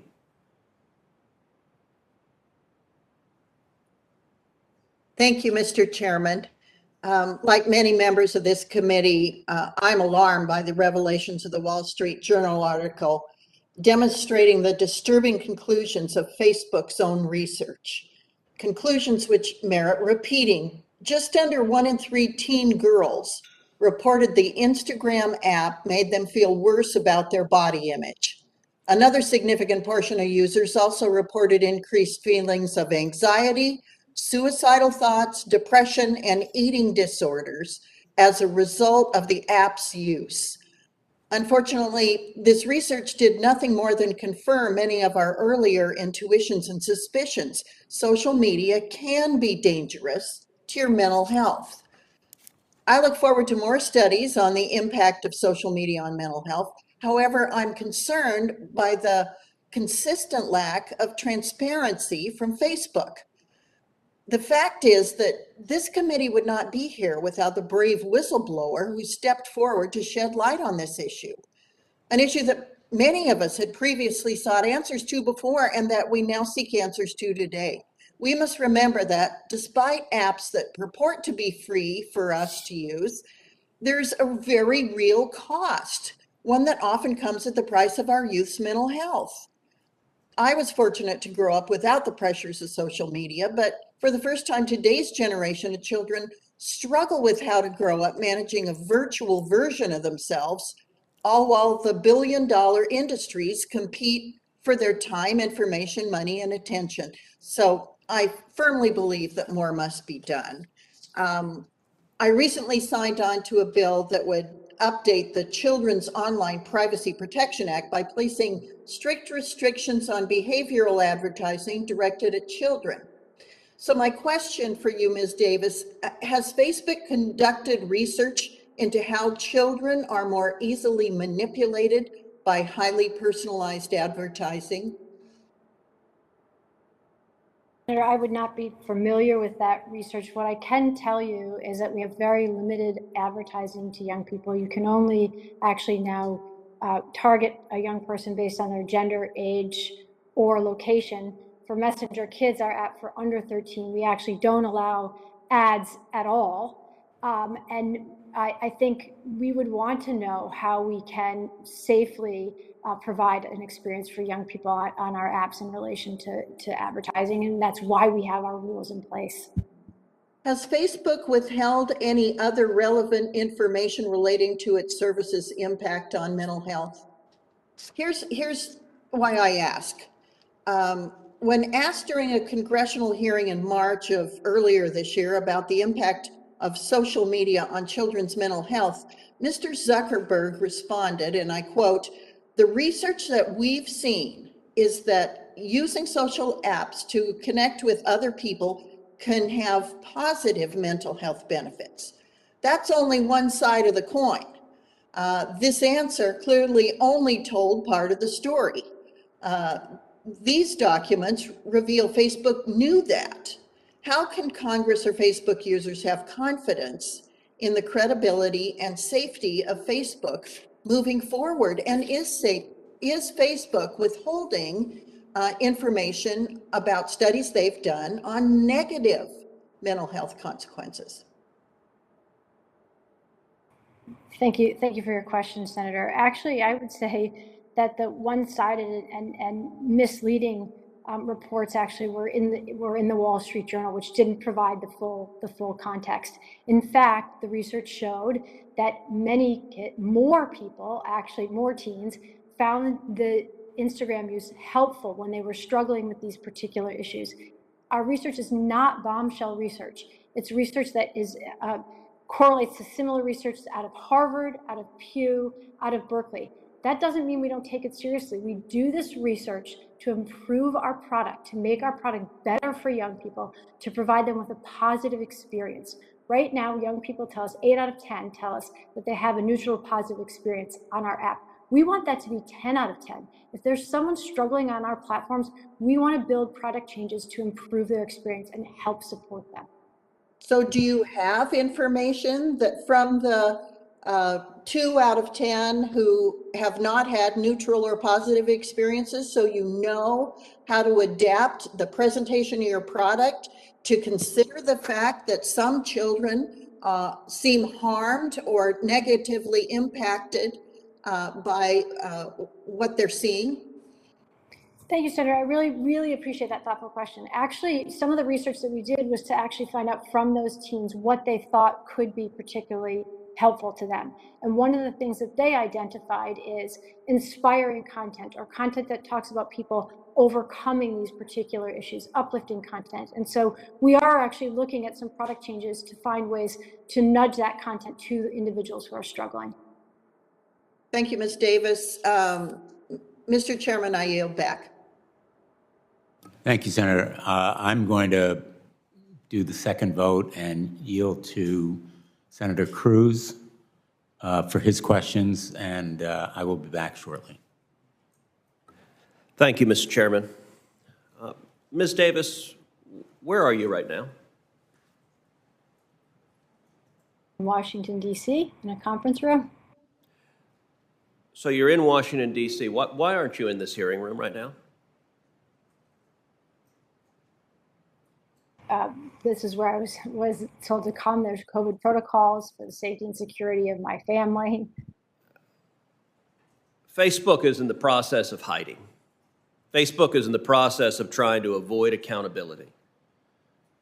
You're not physically here, even though you are blocks away from us. So you're sitting in a conference room, but you don't want to actually face senators and answer questions.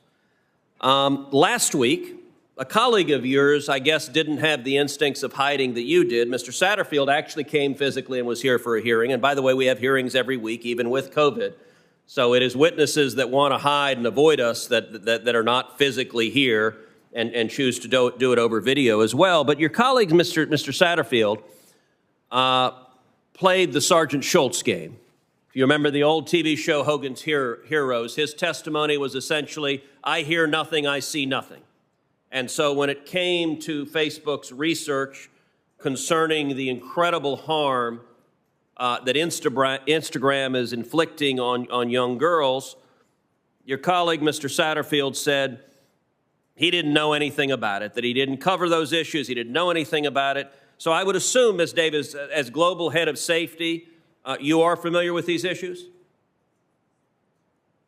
Certainly. So you're not going to plead ignorance as Mr. Satterfield did, is that right? Answer questions about in my area of expertise, of course. Okay. One of the things the Wall Street Journal reported was that Mark Zuckerberg was personally and directly aware of that research. Is that correct? Senator, Mark pays attention to a lot of the impact research that we do, and I don't know whether he was aware of the specific piece of research, but I know that he's looking at the research, as we all are. I work with the research teams on a weekly basis, a daily basis, actually, in relation to the safety and security of the people on our platform. All right, so you said you weren't going to plead ignorance. Your very next question is, I don't know. It was reported Mark Zuckerberg was personally aware. Have you ever discussed this research with Mark Zuckerberg, yes or no? This particular research, I don't remember discussing that with him, no. Okay, a minute ago, you said that this research was, and I wrote it down because the phrase really jumped out at me. You said this is not bombshell research. I found that a pretty remarkable statement. The Wall Street Journal reported that your Facebook research concluded that 13% of British users and 6% of American users trace their desire to kill themselves to Instagram. Is that right? Is that a conclusion of your research? Respectfully, Senator, actually what the research shows, if you look at it more carefully, is that about 0.5% of teens indicate a connection of suicidal ideation to their Instagram use. And these are just teens who have that ideation. That's 0.5% too many. And we've invested incredibly heavily in suicide prevention on our platform. For example, we have reporting flows specifically dedicated to suicide. So you just suggested a moment response. ago that I look at the research more carefully. How would you propose I do that? Have you released the research? We've released two of the primary pieces of research that are part of that story, and we're looking to release additional research. So was the Wall Street Journal not telling the truth when it said, quote, 13% of British users and 6% of American users trace their desire to kill themselves to Instagram? That is from the Wall Street Journal. Was that true or false? It's a misunderstanding of the research, but I'd point you to the blog post that our vice president of research wrote that goes through the characterization and explains the research. And has the full research been released or not? Actually, Senator, we've released two of the specific studies, and we're looking to release more research. So what is the research you haven't released? What are you keeping secret? Because you're telling us if only you knew the full research, and then at the same time you're not releasing the research. So which is it?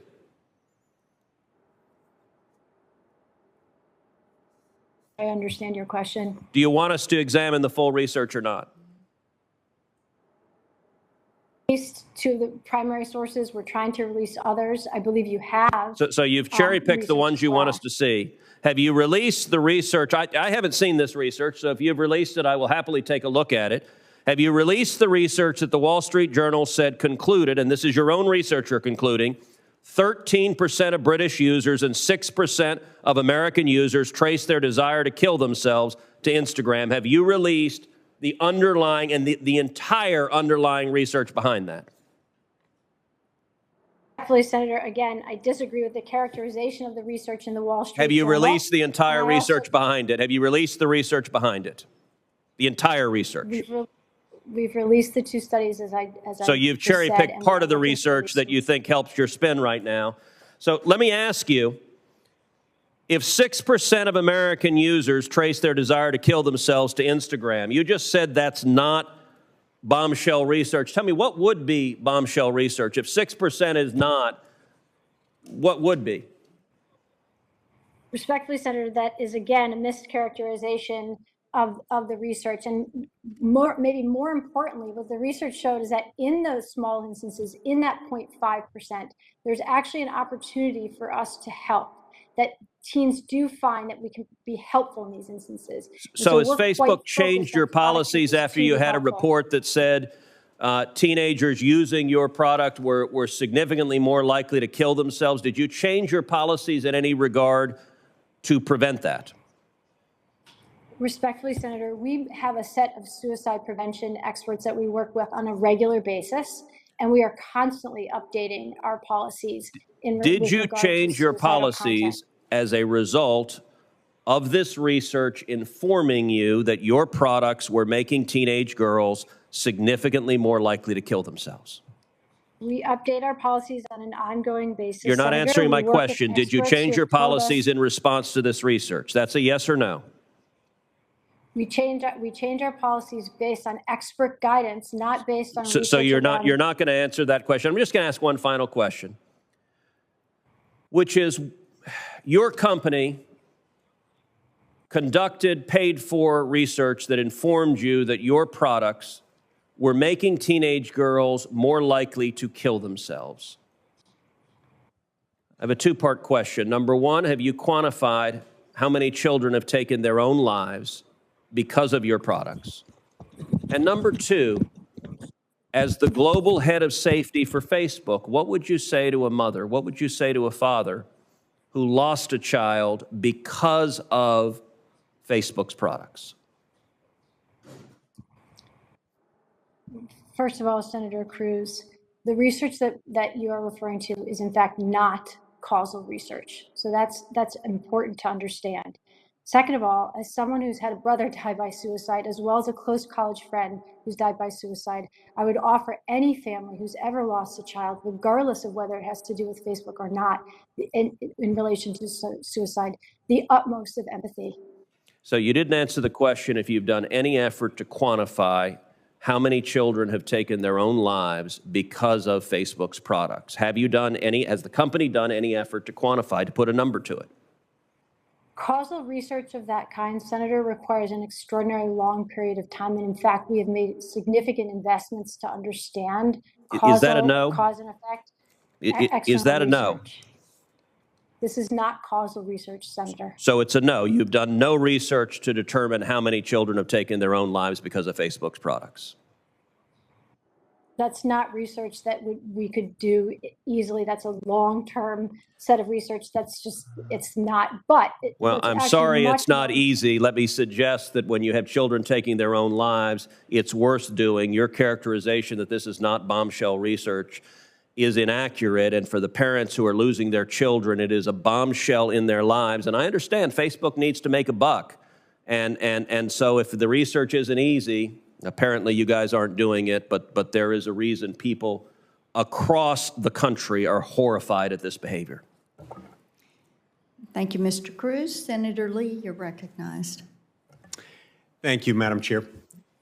Ms. Davis, I've long been concerned about the targeting of adult-themed ads to minors because adult content or sexually suggestive content has unique psychological effects on minors. I think it should be addressed when we're talking about teen mental health.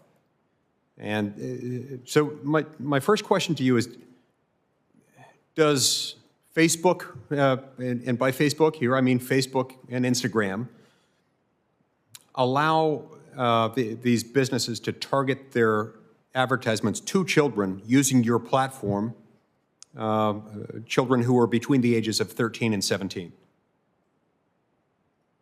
I just need a yes or a no answer on that. Do you allow businesses to target those kinds of advertisements to kids between 13 and 17?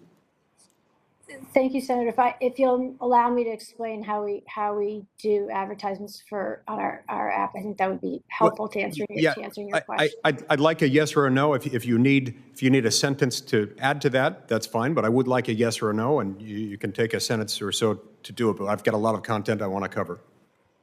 So when we do ads to young people, there are only three things that an advertiser can target around: age, gender, and location. We also prohibit certain ads to young people, including weight loss ads. And one of the reasons that we're so invested in looking at things like Instagram Youth is to try to create more age-appropriate experiences. Okay. So you do parents control. You do allow some businesses to target their advertisements to young children. I get that. I'd like a yes or a no on this one also. And I really just need you to work with me on this because we need to get through material. I'm not trying to play gotcha. I just need you to give me a yes or a no. If you need a sentence to explain, that's fine. Does Facebook collect data?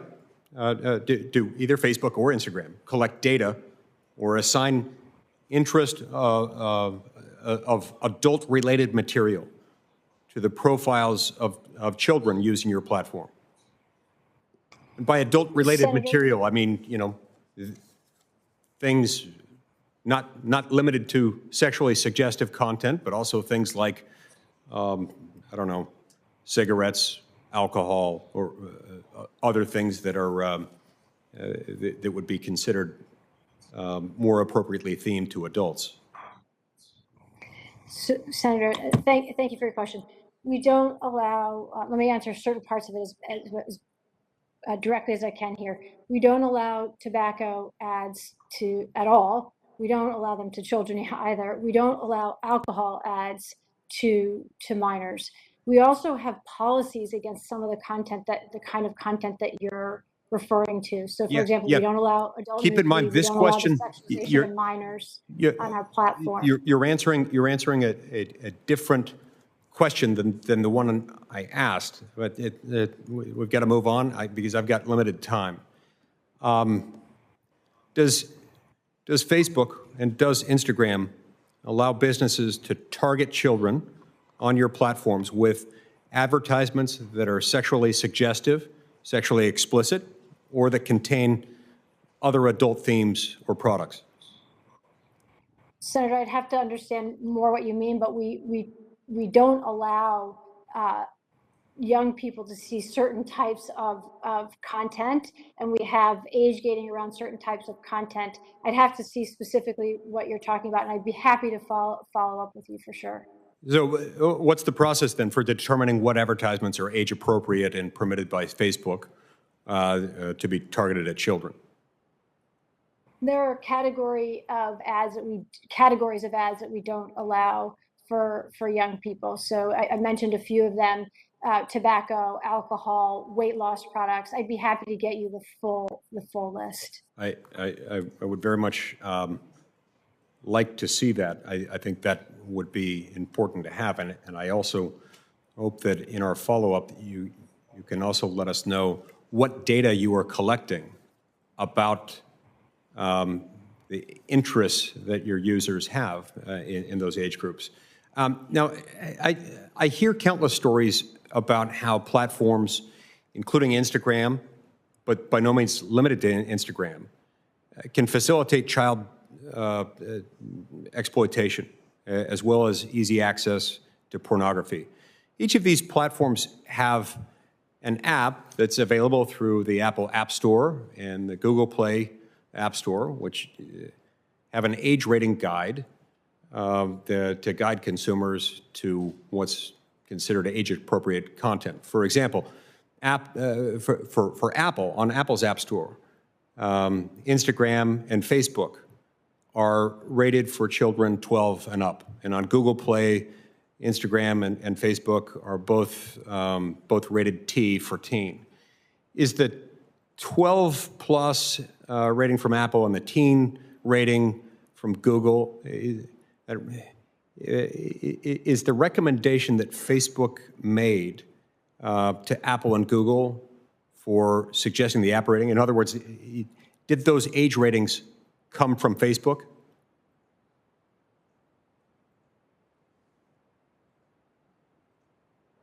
Yeah, I can't hear you. I think you're on mute. Can you unmute? I need you to unmute. Sorry about that, Senator. This is not necessarily my area of expertise, but I'll answer to the best to my understanding. We don't submit the age and say this is the age of our app. We actually submit a form that we fill out, and then an app rating is assigned to our app. Assigned by whom? By the App Stores? This is not exactly my area of expertise, so I'm probably not the best person to answer you, but I am happy to get more information. I think it's an interesting line of questioning, and I don't mean to not be able to answer for you. Okay. Well, a lot of these questions that I'm asking relate to the fact that due to the allegations that we're hearing about today about problematic content, including content that is sexually explicit or suggestive, or in some cases adult themed, if not sexually explicit or suggestive. In light of the fact that content does exist, and why is there such a disparity between the app's rating on the one hand and the content that's available on the platform on the other? And what are you doing to promote appropriate age ratings and transparency about the content that's on your platforms, taking into account that you've got a whole lot of teenage and child users and that not all of that content is appropriate for them? Senator, I'm glad you're asking this question, because as a parent, this is one of the things that I thought about quite a bit in relation to raising my teenage daughter in terms of access, particularly to sexually suggestive content, as well as content that I thought could, across media and social media broadly, impact her sense of her own body image and well-being. And one of the things that we committed to when we paused Instagram Youth was actually giving parents supervisory tools in relation to their teen that's on Instagram. in part for exactly what you're talking about, which is to give them the ability to better manage their child's experience, to have visibility into it, to actually potentially control portions and meaningfully control that their child's experience, and certainly to give them the visibility to make to set boundaries. Right. But on the existing apps have an age rating. And so I really would like to know whether you recommended those age ratings, and regardless of whether you recommended them, whether you think those are appropriate given the availability of content that's not suitable for children. We do not recommend those ratings, and we are very focused on building age-appropriate experiences. It's why we're investing in AI and it's why we're looking at Instagram Youth, and it's actually why we've put these supervisory tools, are going to be launching these supervisory tools in Instagram, because like you, we care very much that parents can help determine what their child should see and not see. Okay, I'm out of time, but I want to just leave you with a parting question. Are those ratings appropriate? Say Apple's rating, 12 and up. Are they appropriate for Facebook, for Instagram, or any other platform like them? Well, there's not really another platform like them, but if there were, a platform that, like Facebook and Instagram, does allow for minors to access, and in some cases, be targeted using material that's not appropriate for children. So are those age ratings appropriate? Senator, I would really love for you to invite Apple to answer those questions. And I'd love to hear from Apple on their child believe safety me, efforts I've as asked well. Apple this We've question invested many times. heavily I've had in the many issue. conversations with Apple, and I will continue to have conversations with Apple. But I'm asking your opinion as a Facebook executive. I don't have visibility into the decisions that they make, but what we do have control over is building age-appropriate experiences, and that's what we're trying to do.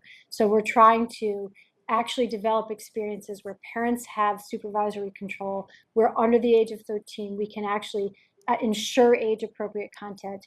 We're putting in policies in place on our apps who are 13 and over to ensure that kids don't have access to inappropriate content. This is all part of our ongoing work and our commitment to families. The term attractive nuisance, and a term used in the common law, keeps coming to mind. I wish we could talk more about attractive nuisances, but my time has expired. Thank you, Mr. Chairman. Thanks, Senator Lee.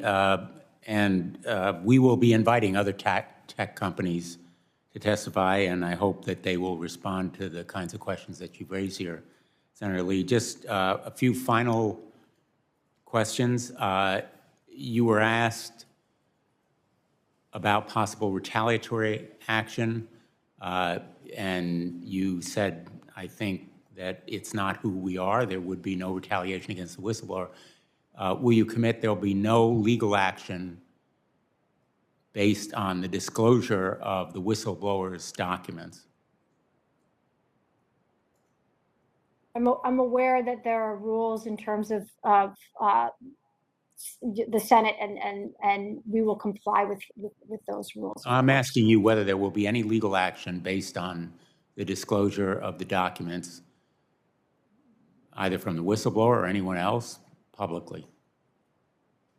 We've committed to not retaliating for them coming to the Senate. So that's a yes. There will be no legal action based on the disclosure of documents, Facebook documents. That is a yes. Correct? Senator, we've committed to not retaliating for this individual speaking to the Senate.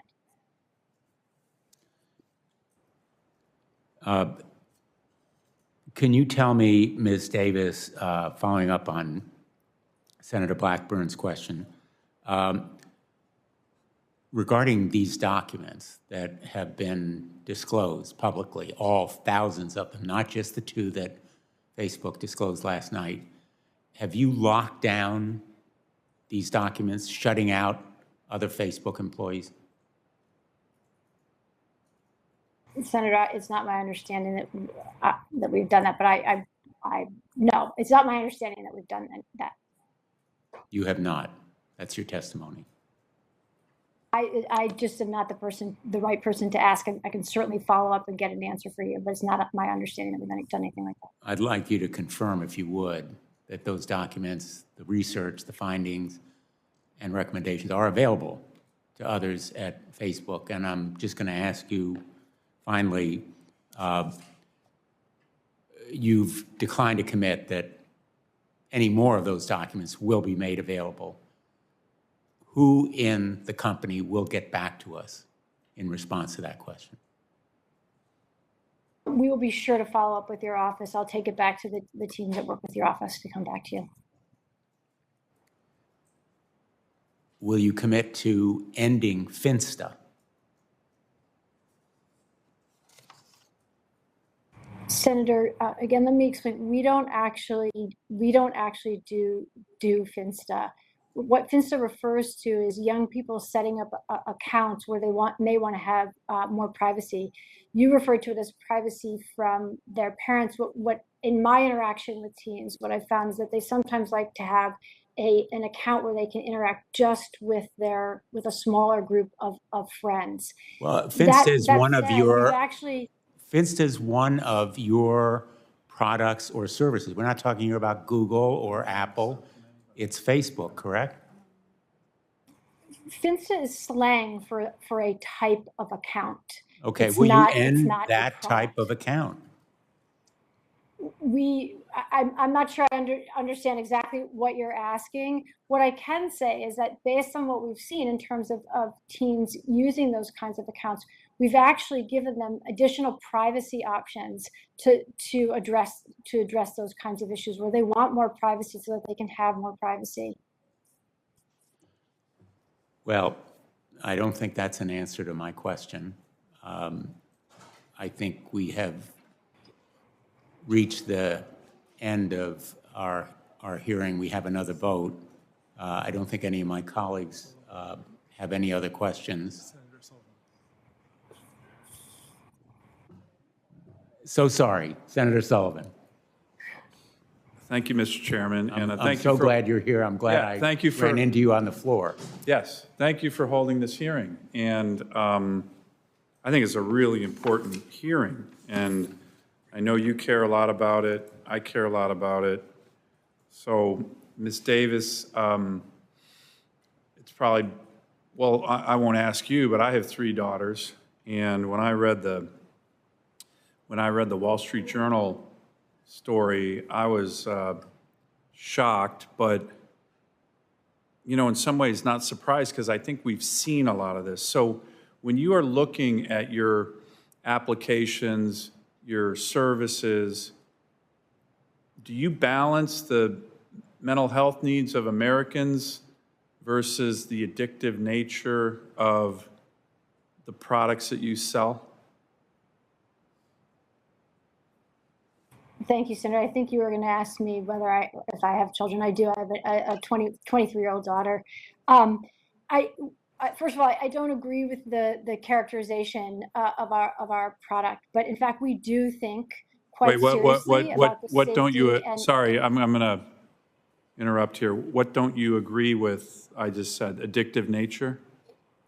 Yeah, I said addictive yes, nature versus mental health. What 2 phrases did you not agree with? So I disagree with calling our product addictive. I also think that's not how we build products. But to your question, You don't. about, Let me. I want to drill. I want to drill health, down. Sorry, I'm going to drill down on that. You don't think your products are addictive in terms of teenagers constantly wanting to be engaged in social media? Senator, as a parent and as someone who talks to parents quite a bit, it's certainly all parents. I haven't met a parent who doesn't think about the time that their child spends on their phone. And one of the things actually that we've done to try to address that is to make people aware of how much time they're spending. There's a dashboard where they can see it. They can actually set a reminder to let them know that they've been on so that they'll get off. In addition, we're looking at something called Take a Break, which would prompt somebody when they've been on to take a break. So that I think gets at your question. But So I is wanted your to go bit, back but to your let me just, mental health. I want to, well, I'll let you get to mental health, but I want to drill down on this addictive element. But isn't part of your business model to have more eyeballs for a longer amount of time engaged using your services? Respectfully, Senator, that's not actually how we build our products. In fact, we made changes to our news feed to allow for more meaningful interactions, knowing that that would impact the time spent. In fact, it did impact the time spent by about 50 million hours per day, but we did it anyway because we were trying to build a positive, more positive experience. So can you address the issue of mental health? Were you aware of these mental health challenges for teenage girls? I'm sure you've seen the statistics more broadly about suicides for teenage American females. What are you doing to address that? And were you aware of these challenges according to the Wall Street Journal that was in that study? Certainly, Senator. I am very aware of the issues that teens face. I used to be a middle school and high school teacher, and had a teenage daughter and was a teen myself. And being a teen comes with challenges, and that is reflected sometimes in our platform. And what we have done and why we did this research was to identify where those challenges may be on our platform and how we could potentially change our product to help. What we saw with that research was that out of 12 issues, really challenging issues like anxiety, depression, loneliness, sadness, that out of 11 out of 12 more teens said that they thought that their experience on the platform was helpful than harmful. Now, the teens where they found it harmful. Do you believe that? I don't. We actually want to make those changes. We want to make changes to actually provide them with a better experience. And so And sorry, I'm going to interrupt. My time's getting shorter. Sorry. Do you have evidence that those issues, isolation, mental health, do you have evidence that those challenges and mental health challenges are actually helped by using, for example, Instagram more or less? Are you telling me that the use of your products actually limits those challenges? I think it's almost obvious that they increase those challenges. So what's your testimony today? I thought you said that to actually reduce that. Is that what you just said? Because I find that quite remarkable.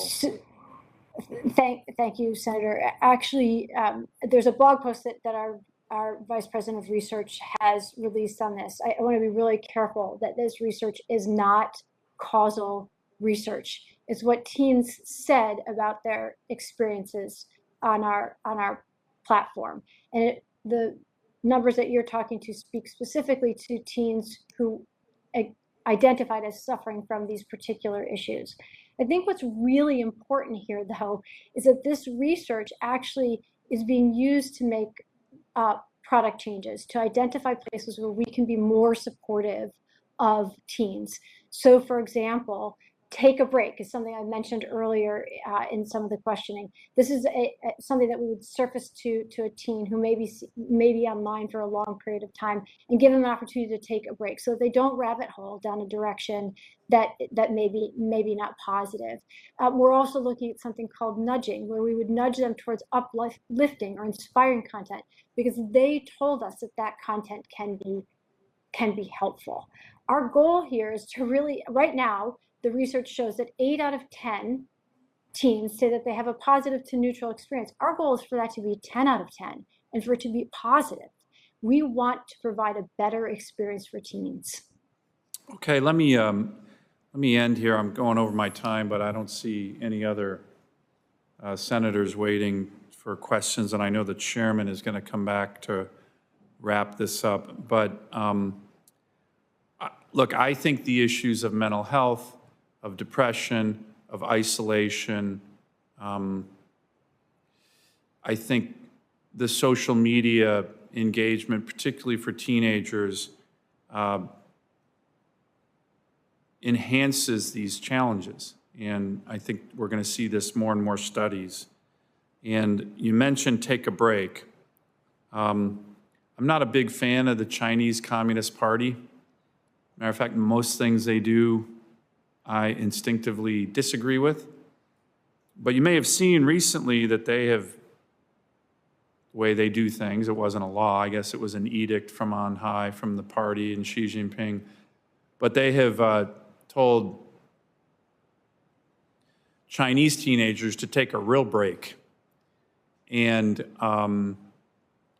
to limit the amount of time that a teenager in China can spend on social media or gaming or things like this. Do you think the U.S. government needs to look at doing something like that? An edict, if you guys won't. I personally believe that we're going to look back like 20 years from now and see the massive social mental health challenges that were created by this era when teenagers had phones in their faces starting in 7th and 8th grade and continue to have them. And we're going to look back and we're going to go, what in the hell were we thinking? Maybe it might be the one time where we say, why didn't we, like the Chinese Communist Party, say, take a break? What do you think about the Chinese new edict on taking a break for over 1 billion people?